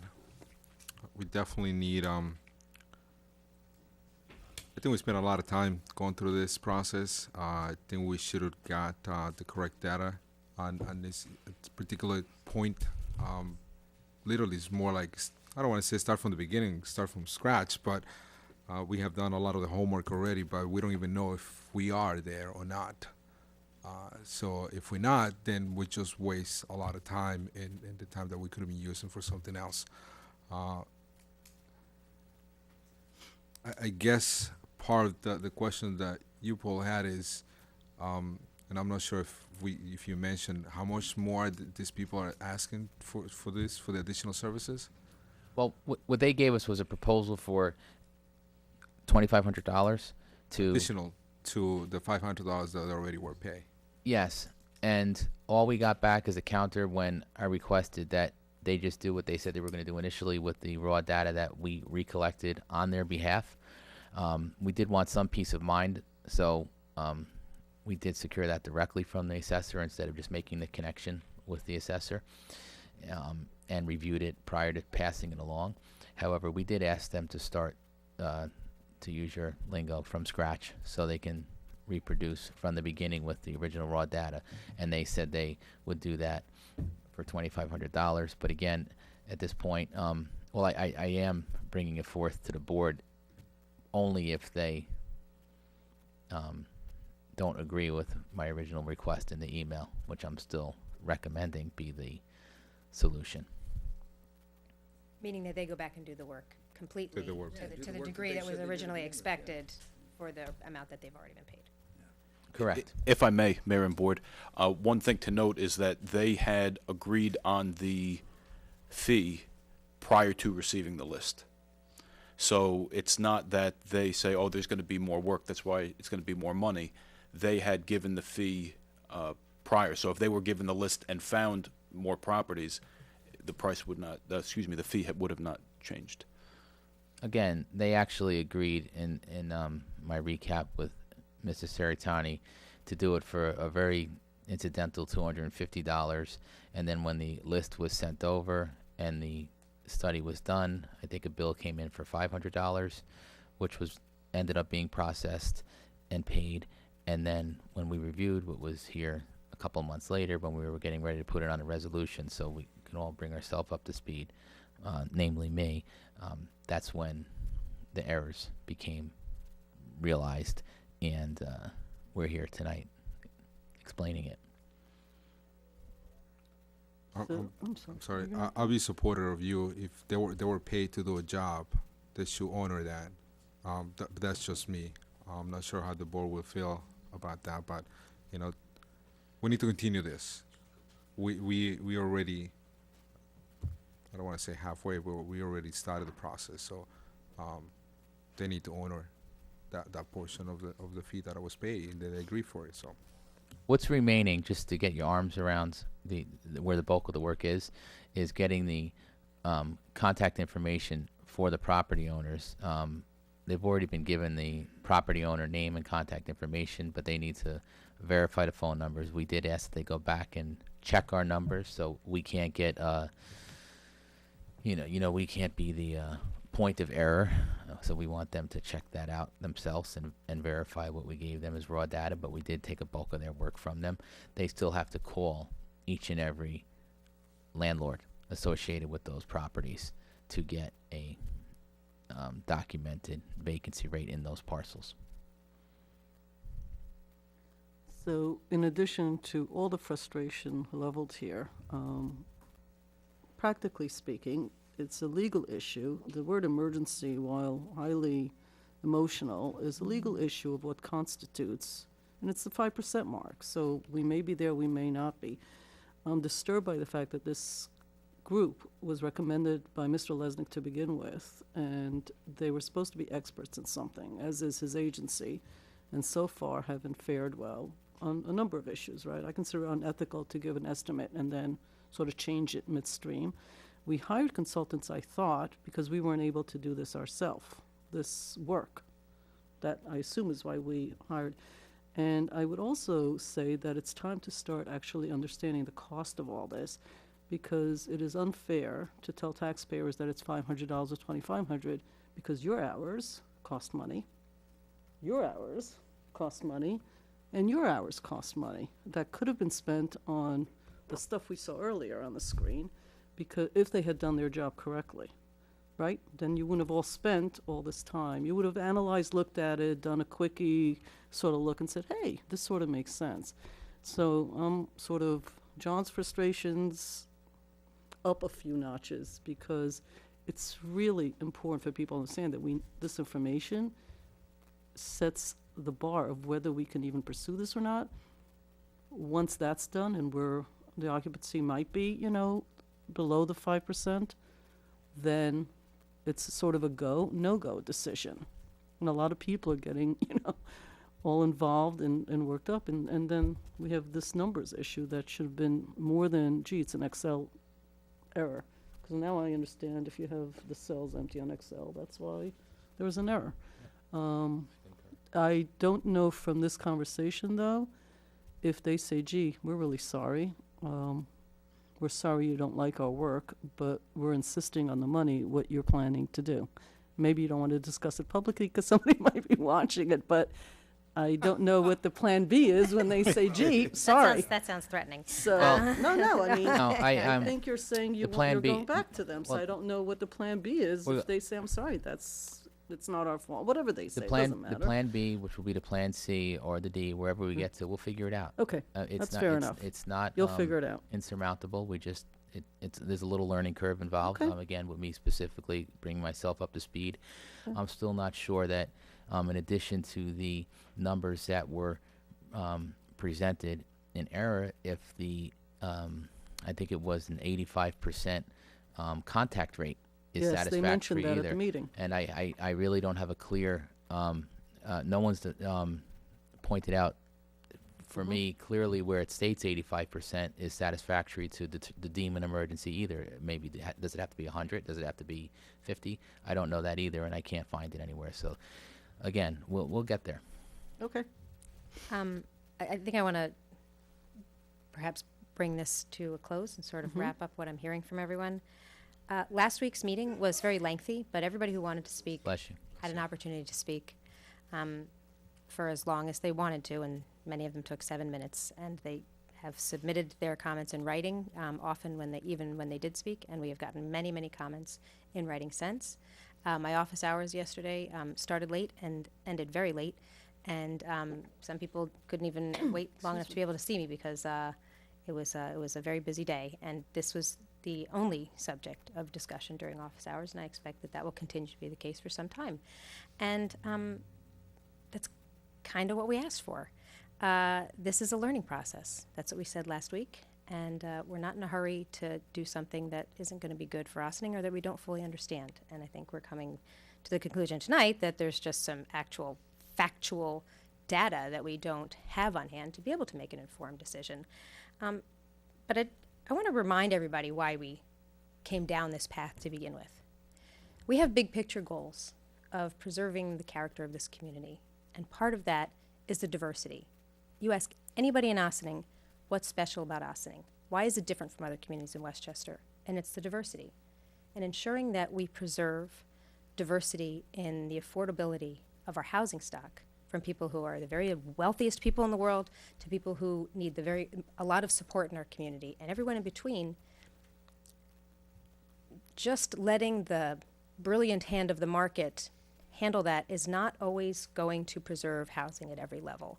And so what are the programs and what are the ways that can help us take an active role in that? And if you disagree with that philosophically, then you can stop listening.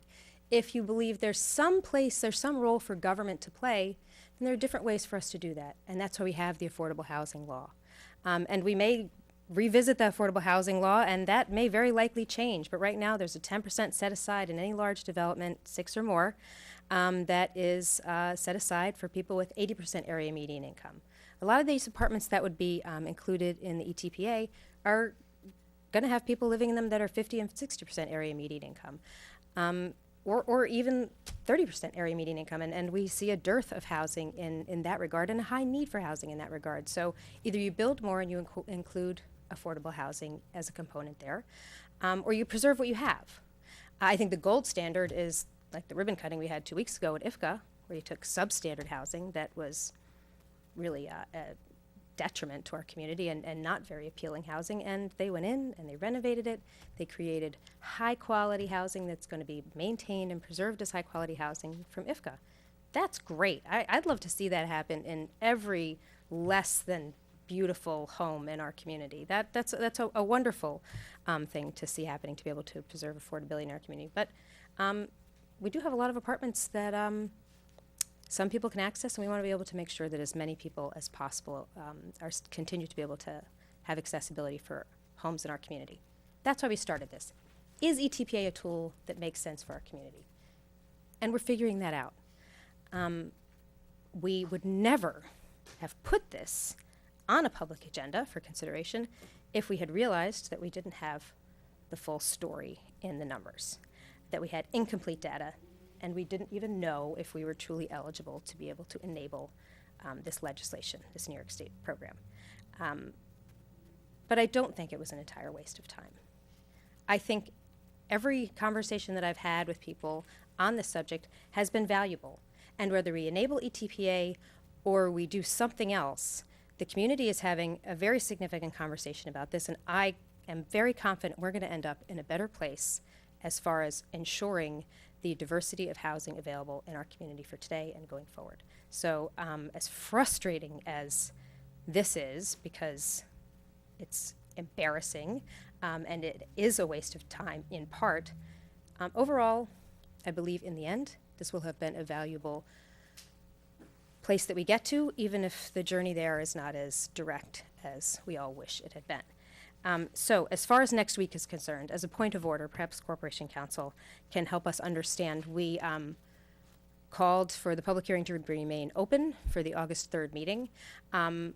If we, at this stage, with a week's notice, say, while people are still welcome to contribute their comments on it, I'd rather not devote 2 more hours of a public meeting to hearing people's comments if we all recognize that not only are we not rushing the process, not only are we not voting on it next week, but we may not even have, we very likely are not going to have the data by next week to know if we can enable the program. So what can we do so that we don't have a room full of people who want to talk for 2 hours and we're not even sure how we want to move forward on this? You are entitled to act in any number of ways, but you are absolutely prohibited from closing the hearing or reaching a decision on the underlying applicability of the ETPA in light of the inaccuracies in the underlying report. You entered onto the record a date certain for an adjourned hearing. Again, not a second hearing, but an adjourned hearing. You entered into the public record, and this is a public meeting, so you may at this time adjourn the meeting to a different date. You may conduct the adjournment as you stated you would, or you can choose to accept written comments. You can hold off on the public the oral comments. You're welcome to do that, and then you can use all of the tools at your disposal to be sure that the public is notified adequately of the further adjournment. Did that make sense to everybody? No. Yeah. No, it doesn't. We've got some yeses So- and some no's. Okay, so everybody else. I don't get it. In layman's terms. Yeah. So it sounds like you said that she has the choice of if she wants to push The board. We. The board. I we asked the have question. the choice of if we want to push the oral comments to another date in the future, we can do that. As And long as you a date certain is as a established. date certain, and that from now between that date certain, people can give written comments. Continue to provide you with Yes. written comments That's- through the clerk's office as you've established. Clerk's office. Or you can go ahead and conduct that hearing as you scheduled and take the oral comments next week if that's what you choose to do. I mean, you have that option as well. Keep it, move it, always take written comments. Is that right? Those are the options? Yeah. Because you have to have a date. You can't just move it. May I ask one question? In order to keep the meetings flowing when they do happen, is it allowed and or advisable to maintain the public hearing at the beginning of every meeting if you see fit until you determine what you're going to do, but leave it open for only a specific time so other business can get conducted and we don't have issues where the public hearing is pushing the rest of the legislative session into the wee hours? In other words, can you make a half-hour public hearing at each meeting going forward until a time when you decide to either close or proceed? No. But I was gonna say, what's the open meetings law on that? 'Cause there's a reason we didn't have a shot clock. It wasn't Yeah. just that we're super nice. And it's also Um, to give them a date. You could easily have established rules of procedure at your initial hearing, that being comments, you need to sign up, you need to not be repetitive, whatever the procedures might have been. You chose to provide due process, allowing for comments to go on as long as they went on, and unfortunately, now that you've established that as your procedure for this hearing, you can't change them. It was the right thing to do. Everybody needed to do Yes, that. you But can't- we don't necessarily want to do that for 2 hours every week. So I Can't think we need change to them. find another way to not reenact that, particularly when we either don't have the data, or, I don't know, let me hear from the rest of the board, because I'm flexible on the procedure here. Well, I get, you know, you know, I think we should keep it open until we're done. If we have a legislative session, I think that's the place that public comment should be made about it. There may be some people, there may be no people, I don't know what's gonna happen. My concern would be that not everybody can make the next, you know, there may be people who wanna speak publicly about this, okay, that, you know, aren't gonna be available at the date that we set we're gonna reopen the hearing. And if that, you know, right? I mean, that's possible. If we decide to forego it until our next latest legislative session, you know, 2 weeks from next week, you know, maybe that person's not gonna be here, maybe they're not gonna be Yeah, here. but John, Yeah. people have an opportunity. Yeah, email. Believe me, I'm here all Tuesday, 10 to 2, 10 to 12 every week, except this week I started late, and so I stayed late. But they can email us, they can call, they can write to us, they can. And yes, and they have been. They know this. So, I And- mean, and whether as- they can show up in person or not, like, Yeah. And as long as you're entering your contacts and the comments you receive personally, if that would be during a meeting, as long as you enter those into the record when the hearing is conducted, whenever that should be, either next week or 2 weeks, or, I mean, you can call a special meeting. I believe that this, this topic was undertaken twice by the village in the past, but it was sort of in a public forum. It wasn't within the confines of a meeting per se. It was held in a special place for a special period of time. So you can choose to continue with the scheduled adjournment for next week, or you can now announce an agreement that the next adjourned hearing will be a particular date, and you can go from there. So we're not suggesting that you forego taking comments of any nature. So, you know, it's all part of the process of collecting comments publicly, and also acknowledging that the record will be based upon the totality of comments either received in writing or in person or in the shopping center or however you receive them. You just have to disclose that. we communicate them, right? Yeah. So the next date, you could at that date say you'll have another public hearing. Yeah. Rick, don't, your Oh. mic. So at the next date, whatever that may be, you could just say, okay, still a lot of interest. There are certain people that like to speak publicly, not use emails, whatever. We could set yet another date. Correct. It's not,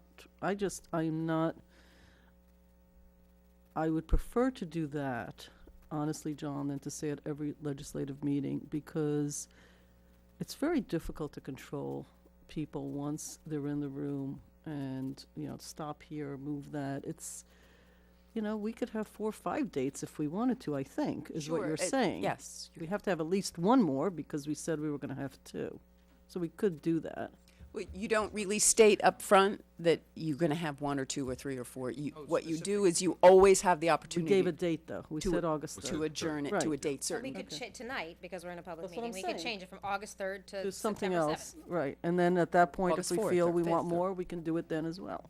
Or if we want. Well, that's the next Okay. legislative session I have a Yeah. time We'll for. just do that then, that's fine. But we will accept written comments. Correct. All You, time. you, All time. you always have the opportunity to have the written comments submitted.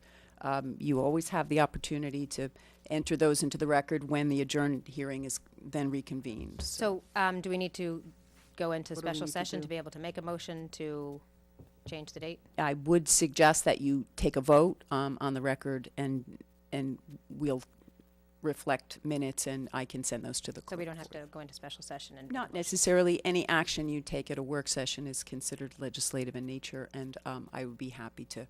Yeah, can you tell us exactly what we need to say? What we Yes. want it, what we want the gist of it to be. Exactly. We will accept comments in writing, Sure, that. on an ongoing that, basis. Yeah. The next time that we will hold a public hearing during a legislative Should be session, I am out of town on the week of our 17th. Then we have a fifth Wednesday. Woohoo! So it would be September 7th would be our next legislative session. Yeah, 'cause that's, yeah. Okay. So, Yeah. you would entertain a motion at this time to adjourn the public hearing? Well, I mean, then you'll discuss it and Yeah, vote on it. You entertain a motion at this time to adjourn the public hearing previously scheduled for August 2nd?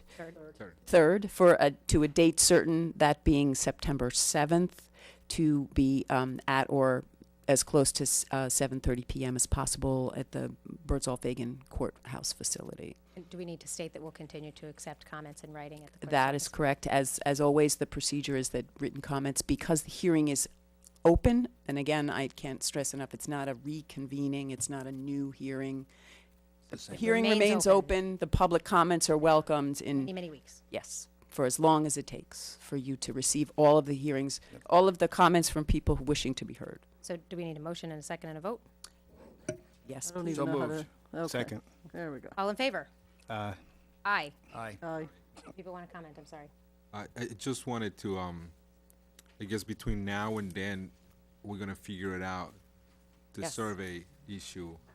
Yeah. We hope. And then, I mean, we're gonna, at some point in between now and then, in the work sessions, we're actually gonna inform the public as well. Correct. And what the status Yeah, is. we can, Yeah. we're still gonna be Yeah. gathering information, we're still gonna be moving the process along, we're still gonna be having conversations. I have a feeling we're gonna be getting updates and people may be proposing ideas of what the next step should be, and then there's other information, there's other groups that wanna give us information. This is an ongoing process, like I said.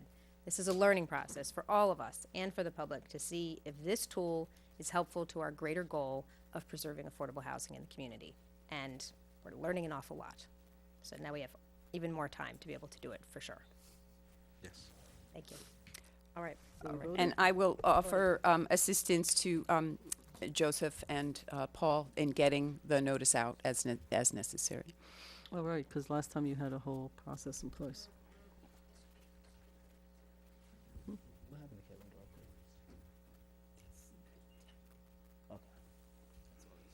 August 10th. Our next work session is August 10th, yes. Kevin Dork. No, that's what I was. Yes, yes. Cool. It's a big one. All right. So, Interim Manager Fraioli, we're on to our treasurer. Our next speaker is. I put your mic on. Our next speaker, thank you, is Treasurer Thomas Warren. He is looking to add, I believe, 2 banks as additional depositories to our existing established depositories for the village. Tom? Yes, thank you, and good evening, Mayor and members of the Board of Trustees. Actually, the resolution asks for 4 banks, and this is a result of banks almost constantly calling, asking if they can be partners with the village.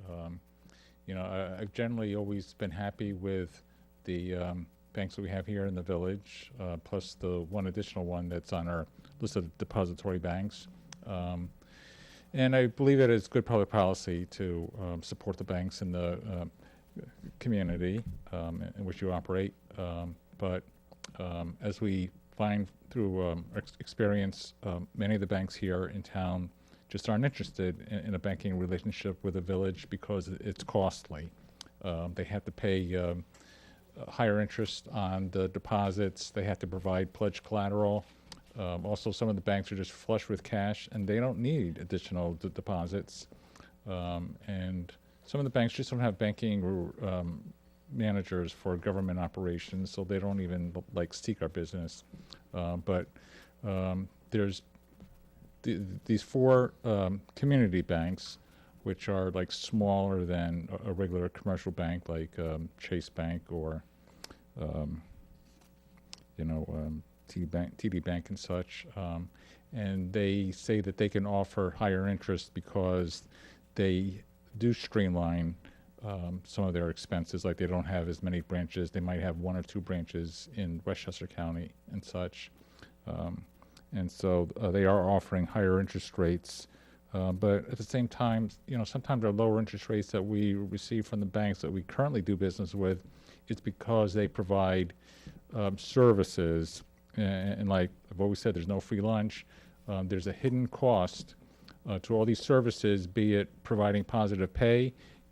They also calculate the cost of making the deposits. So we also utilize a bank's lockbox services, which helps us out during busy times to process cash receipts.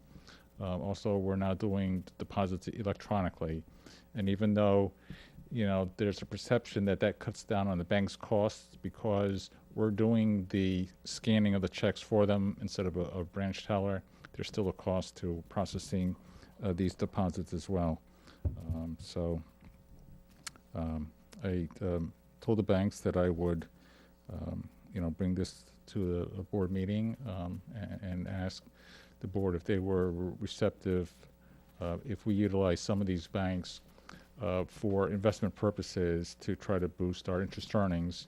And also, we sometimes find, especially now that we're during tax collection, we're bumping up against some of our ceilings that we've established for some of the banks. So we have to try to move money around, and we might have to, put the money at a bank that doesn't pay as high an interest just because we've maxed out on our ceiling limits at some of the banks. And so that's why also this resolution also asks if People's United Bank be bumped up from $7 million up to $10 million. They are a bank in the village, and they have been good with the interest rates, so we would like to increase the ceiling for that as well. So what are the names of the other banks? The banks are the Westchester Bank, which the closest branch is in Mount Kisco. Mm-hmm. Greater Hudson Bank, which has a branch in White Plains. The Orange Bank and Trust Company has a branch in White Plains, and Customers Bank has a branch in Rye, or actually Rybrook. And what type of limits are you looking at for the individual banks? I had set these at $5,000, which was actually less than $5 million, I think. I'm sorry, $5 million, which is I'm actually going to say that's a drop in the bucket there, buddy. which I kind of view this as like a starter limit. Okay, all right.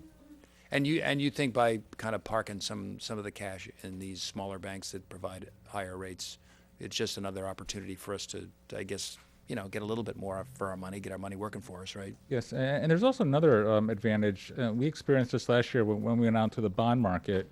The actual winning bid on our 20-year bond last year was a bank up in Catskill, the Greene County Commercial Bank. They actually offered the highest interest, the lowest interest rate on our serial bonds that we issued last year. So, they've also, I kind of feel that if we do try to create a relationship with them, that they might be more willing to provide a bid when the village goes out to the bond market later this year. Oh, okay. Yeah. Great. I think it's a great idea.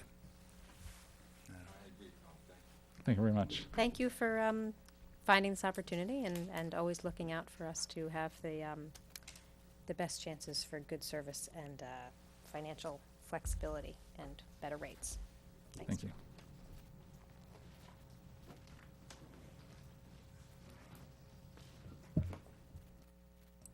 Thank you, Tom.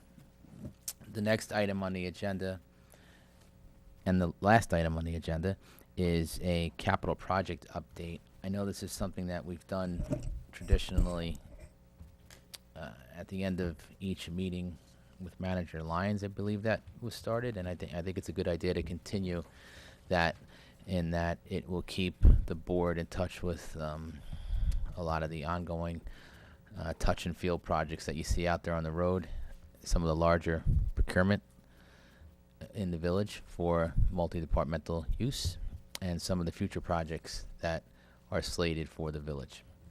So I'm going to reference the worksheet. That's a dynamic sheet that Tom maintains in his office that we circulate and discuss routinely in the manager's meeting when we meet bi-monthly. I'm not going to discuss every item on here, but just to get an idea of what we're talking about for the board. There's roughly 40 different listings here that include everything from, bless you, everything from vehicle purchase all the way up to our largest capital project, which the largest active one right now is the dam project out at Indian Brook, where we're reconstructing the spillway and the intake chambers on our earthen dam. Anyway, so the ones I'm going to flip through and talk about tonight that are active, I believe most of you have probably seen the work going on right now at with our road resurfacing project. The board this year subsidized our CHIPS funding for 2016 for a total of $680,000 expected to be expended with the existing purchase order with our annual bidder.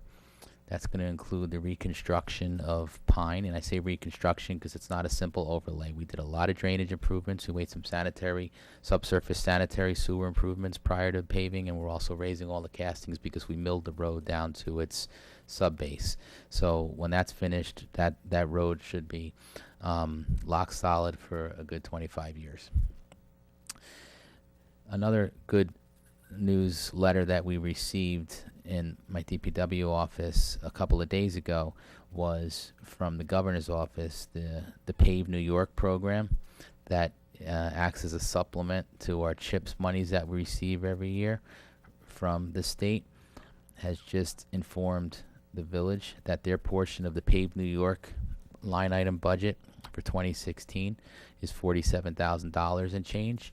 So we're going to put that drawdown directly applied to our PO this year. So we're hoping that 47 will offset any possible overages, but more likely include an under expenditure and allow us to do maybe some additional paving with this PO amount. So that's a good thing, and that's drawdownable this year. So that's going to bring the $680,000 total up to $727,000 worth of capital paving that we can do this year.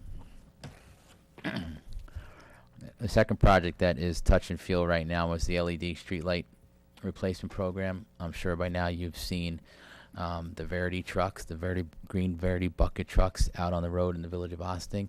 Their last push here is to replace all of the decorative street lights that you primarily see in the business district, but there are lights that do extend up Croton Avenue, up into Roosevelt Square, and all the way down State Street and Broad and all around the areas down there, all the way down to the train station. Every one of those, I believe it's 231 lights, will be either retrofit or newly fixed with a new fixture as an LED fixture. Again, I gave some rough numbers before that decorative component was even applied to our NIPA bill. We were already seeing a 50% savings in our bill, which equaled about $47,000 in just under 6 months savings, which is found cash right now because we haven't paid a nickel to the contractor installing those lights yet, because we don't have to do that. It's at least substantially complete, which I anticipate by the end of this month. One of the things going on behind the scenes is the Spring Street two-way Main Street intersection improvements. Again, to remind the public and the board, right now we're undertaking the interpretation of the traffic counts that are complete. Those traffic counts, although there was some concern because we were still a little undecided on the roundabout versus the conventional, those traffic counts were executed before the summer season, so they're very valid because they were during the school year, and they They have school year data and rush hour data, and they're going to be used to appropriately study the roundabout and bring the roundabout design up to the level of which the conventional intersection design was taken before the roundabout concept was presented as something to pursue. So both those 50% submittals will come to the board in probably within 2 to 3 months. So towards the end of the year, we can ponder which way we're going to go there with regard to that intersection improvement, which we anticipate executing sometime in 2017. Concurrent with that is the Broadway Bridge Rehabilitation Project. That project just received correspondence from the engineer working on that project. All the survey and base mapping done for the roadway topography, as well as the underarch topography, has been done by their subcontracted surveyor, and now they're taking that data and then bringing it into their overlay drawings. And we anticipate what I'd like to do for this particular project, because it's so high profile and it's going to have such an aesthetic component, because it is one of our it is our landmark. It is the landmark. I would like to bring that back, which is not really customary, at a 30% design point, because I do not want to proceed too far down the design road with this engineer without the board and public input into how we're proceeding with some of the components that we're incorporating into that design, because I know that's going to be a high profile project, so we want to make sure we get it right. In addition to the public, once we get it to that level and we do those 30% submittals, we are going to make sure we reach out to all the appropriate entities that represent us, including the Downtown Development Committee, the Historic Preservation Committee, and the like, so they can contribute and give us input into the design parameters there. Another project that's not really a direct public works project, but we're kind of supplementing some of the work, is the HHRT Sing Sing Prison Museum project. We have worked a few months ago on helping HHRT do the administration component for the procurement of the architects that's doing some of the upfront work that's going to precede any construction on the actual museum. It's really just to do some stability work to the existing cell block and to examine the existing power station where the proposed museum is going to be sited.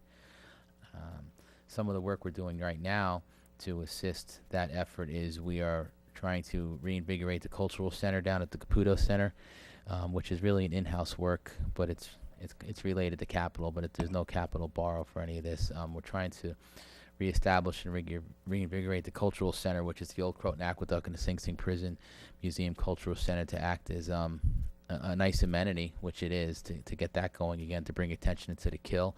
But we're going to do it with Friends of the Old Croton Aqueduct and HHRT are hopefully going to mobilize there. Whether they man it or not, we're not sure yet, but they're going to mobilize there to bring attention to the fundraising efforts of HHRT and the Sing Sing Prison Museum, and also explain the project as a whole so we can gain the public support necessary for that project as Mr. Jerry Fiala and HHRT try to get it to that next level of design and then subsequent and hopeful construction.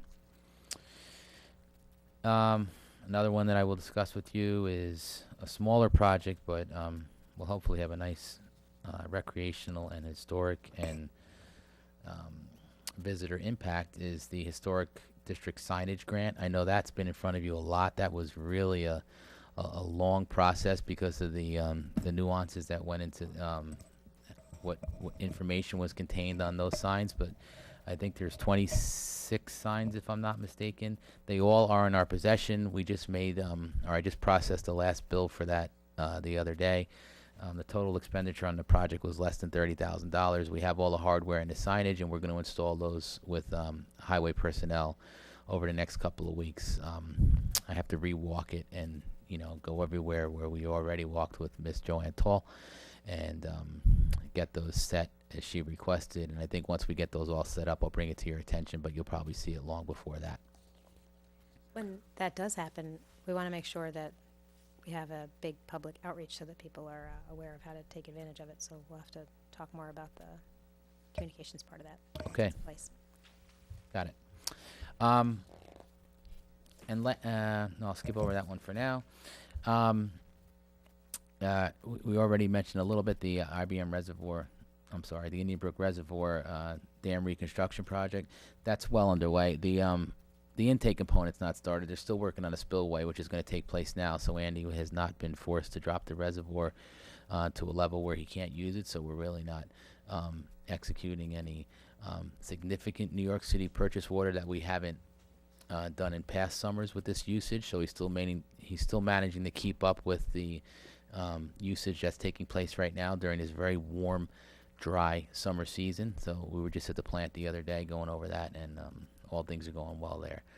He will have to take it down to a significant level where we draw a lot of New York City water, but that was already, that New York City purchase water, if you recall, was already, the cost for that was already budgeted in the water's operating budget, so we should be okay there.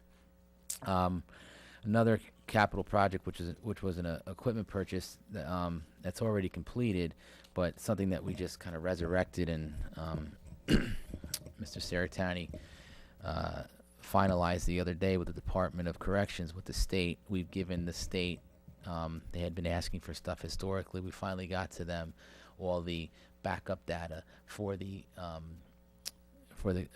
monies that they put towards the generator project at the Indian Brook plant. That was something that Manager Lyons had contacted the Department of State some time ago, so that project has been finished, but we are now finally giving them the final paperwork to hopefully get in excess of $100,000 from the Department of Corrections to offset the debt service that we're paying right now for the generator at the Indian Brook water treatment plant.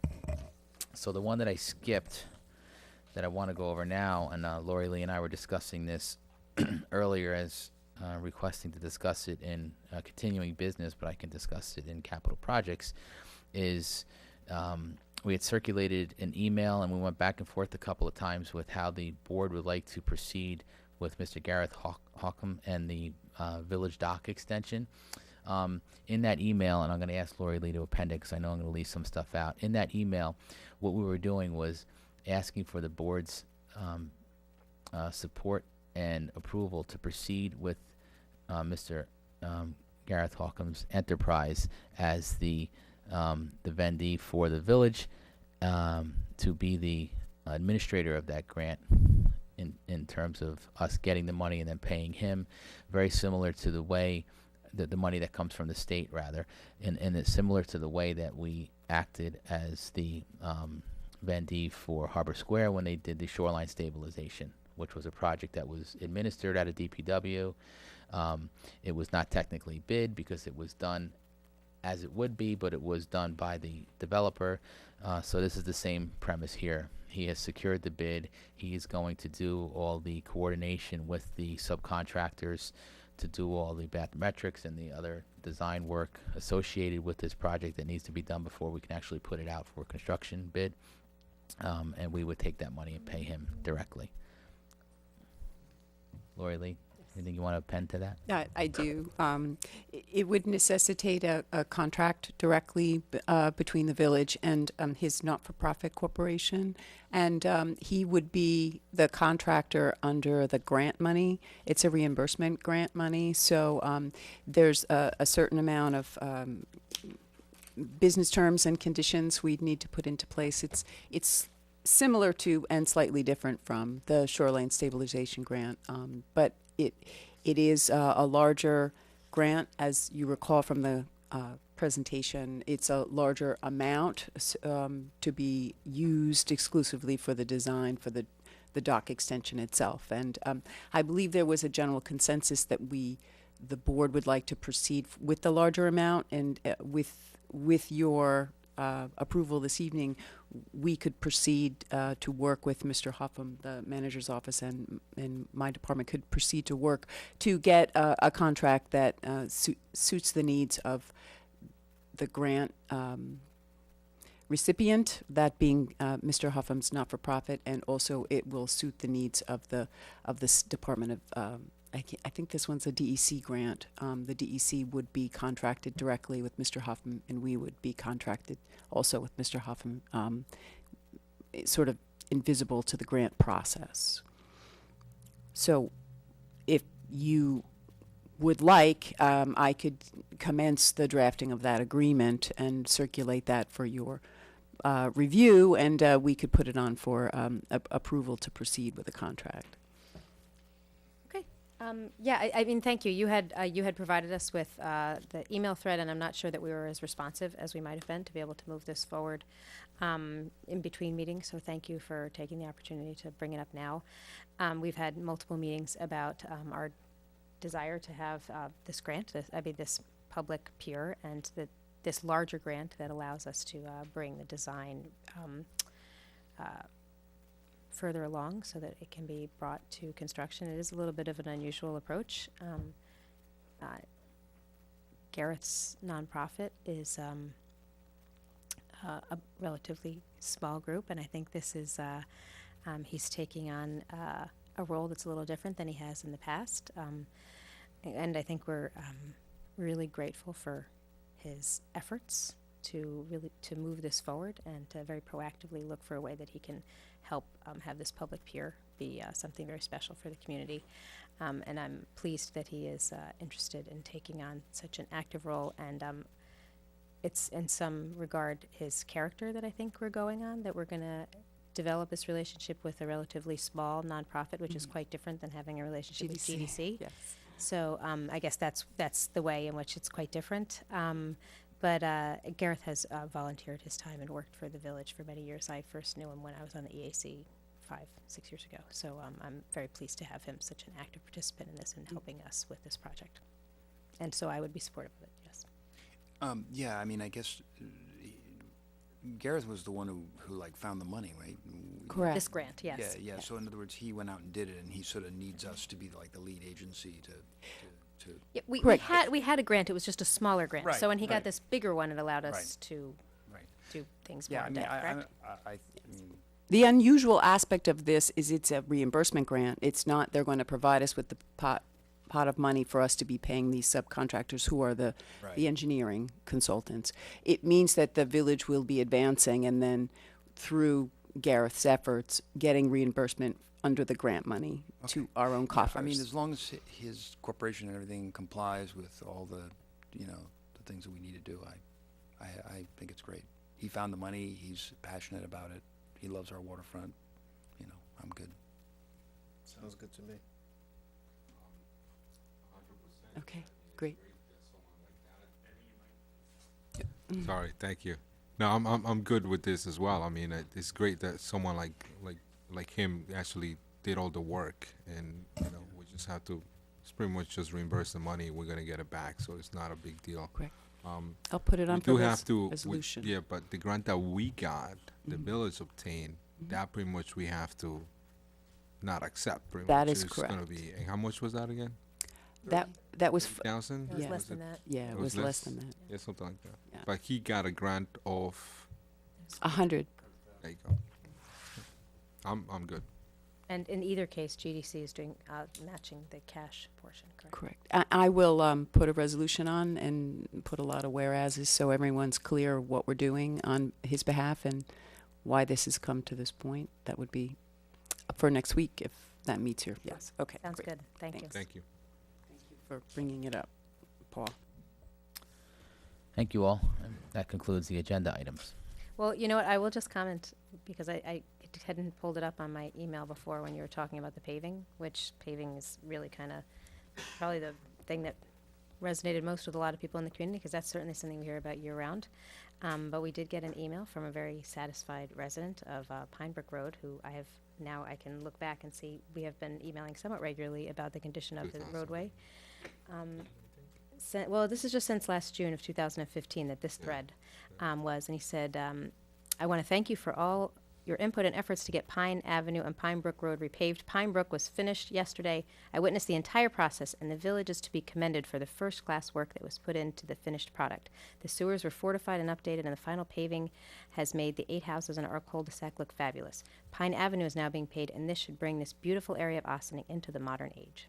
So it's very nice, not only to hear from community members when they identify something that they wish would be improved, but when they see that it is improved, that they take a moment to thank the staff that worked so hard to make that happen and then to do the actual work. So thank you to all who brought that to fruition. Thank you for that. Again, that was the last item on the agenda this evening. I just have a question for Joe or anyone. What does property type 411 mean? Property code 411 is, if I'm not mistaken, is an apartment building, but the assessor's office maintains the list of all the property codes and what they signify. Okay, all right. Yeah, I'm looking at a property that when you Google it, it's a 2-family house. I was kind of like, yeah, so I'm kind of like just making sure. I don't know if that has any effect to do with But we don't need to do Yeah, that. yeah. If that's, All right, now, but, if yeah. that's, Yeah, if kinda Getting in that's, the weeds here. yeah, if that's one of the, I'll use for want of a, Zillow type listings, they're not always accurate, and we have to rely on the assessor's record. So we could, if you sent the property address to Mr. Saratani, I'm sure we can look it up and find out the exact information that you're looking for. All right. We're all good? All right, then I will just invite everyone to join us next week, August 3rd, at the Birdsall Fagan Police Court Facility for our regular meeting. And this meeting is adjourned. Mayor, I believe you want to. Oh, thank you. Oh, do we have a motion? Yeah. We need a motion to adjourn for purposes of legal advice, as well as for executive session to discuss personnel related to specific persons. Do I have a motion? So moved. Second. All in favor? And with that, we are adjourned until into executive session, legal advice. See you next week. Thank you.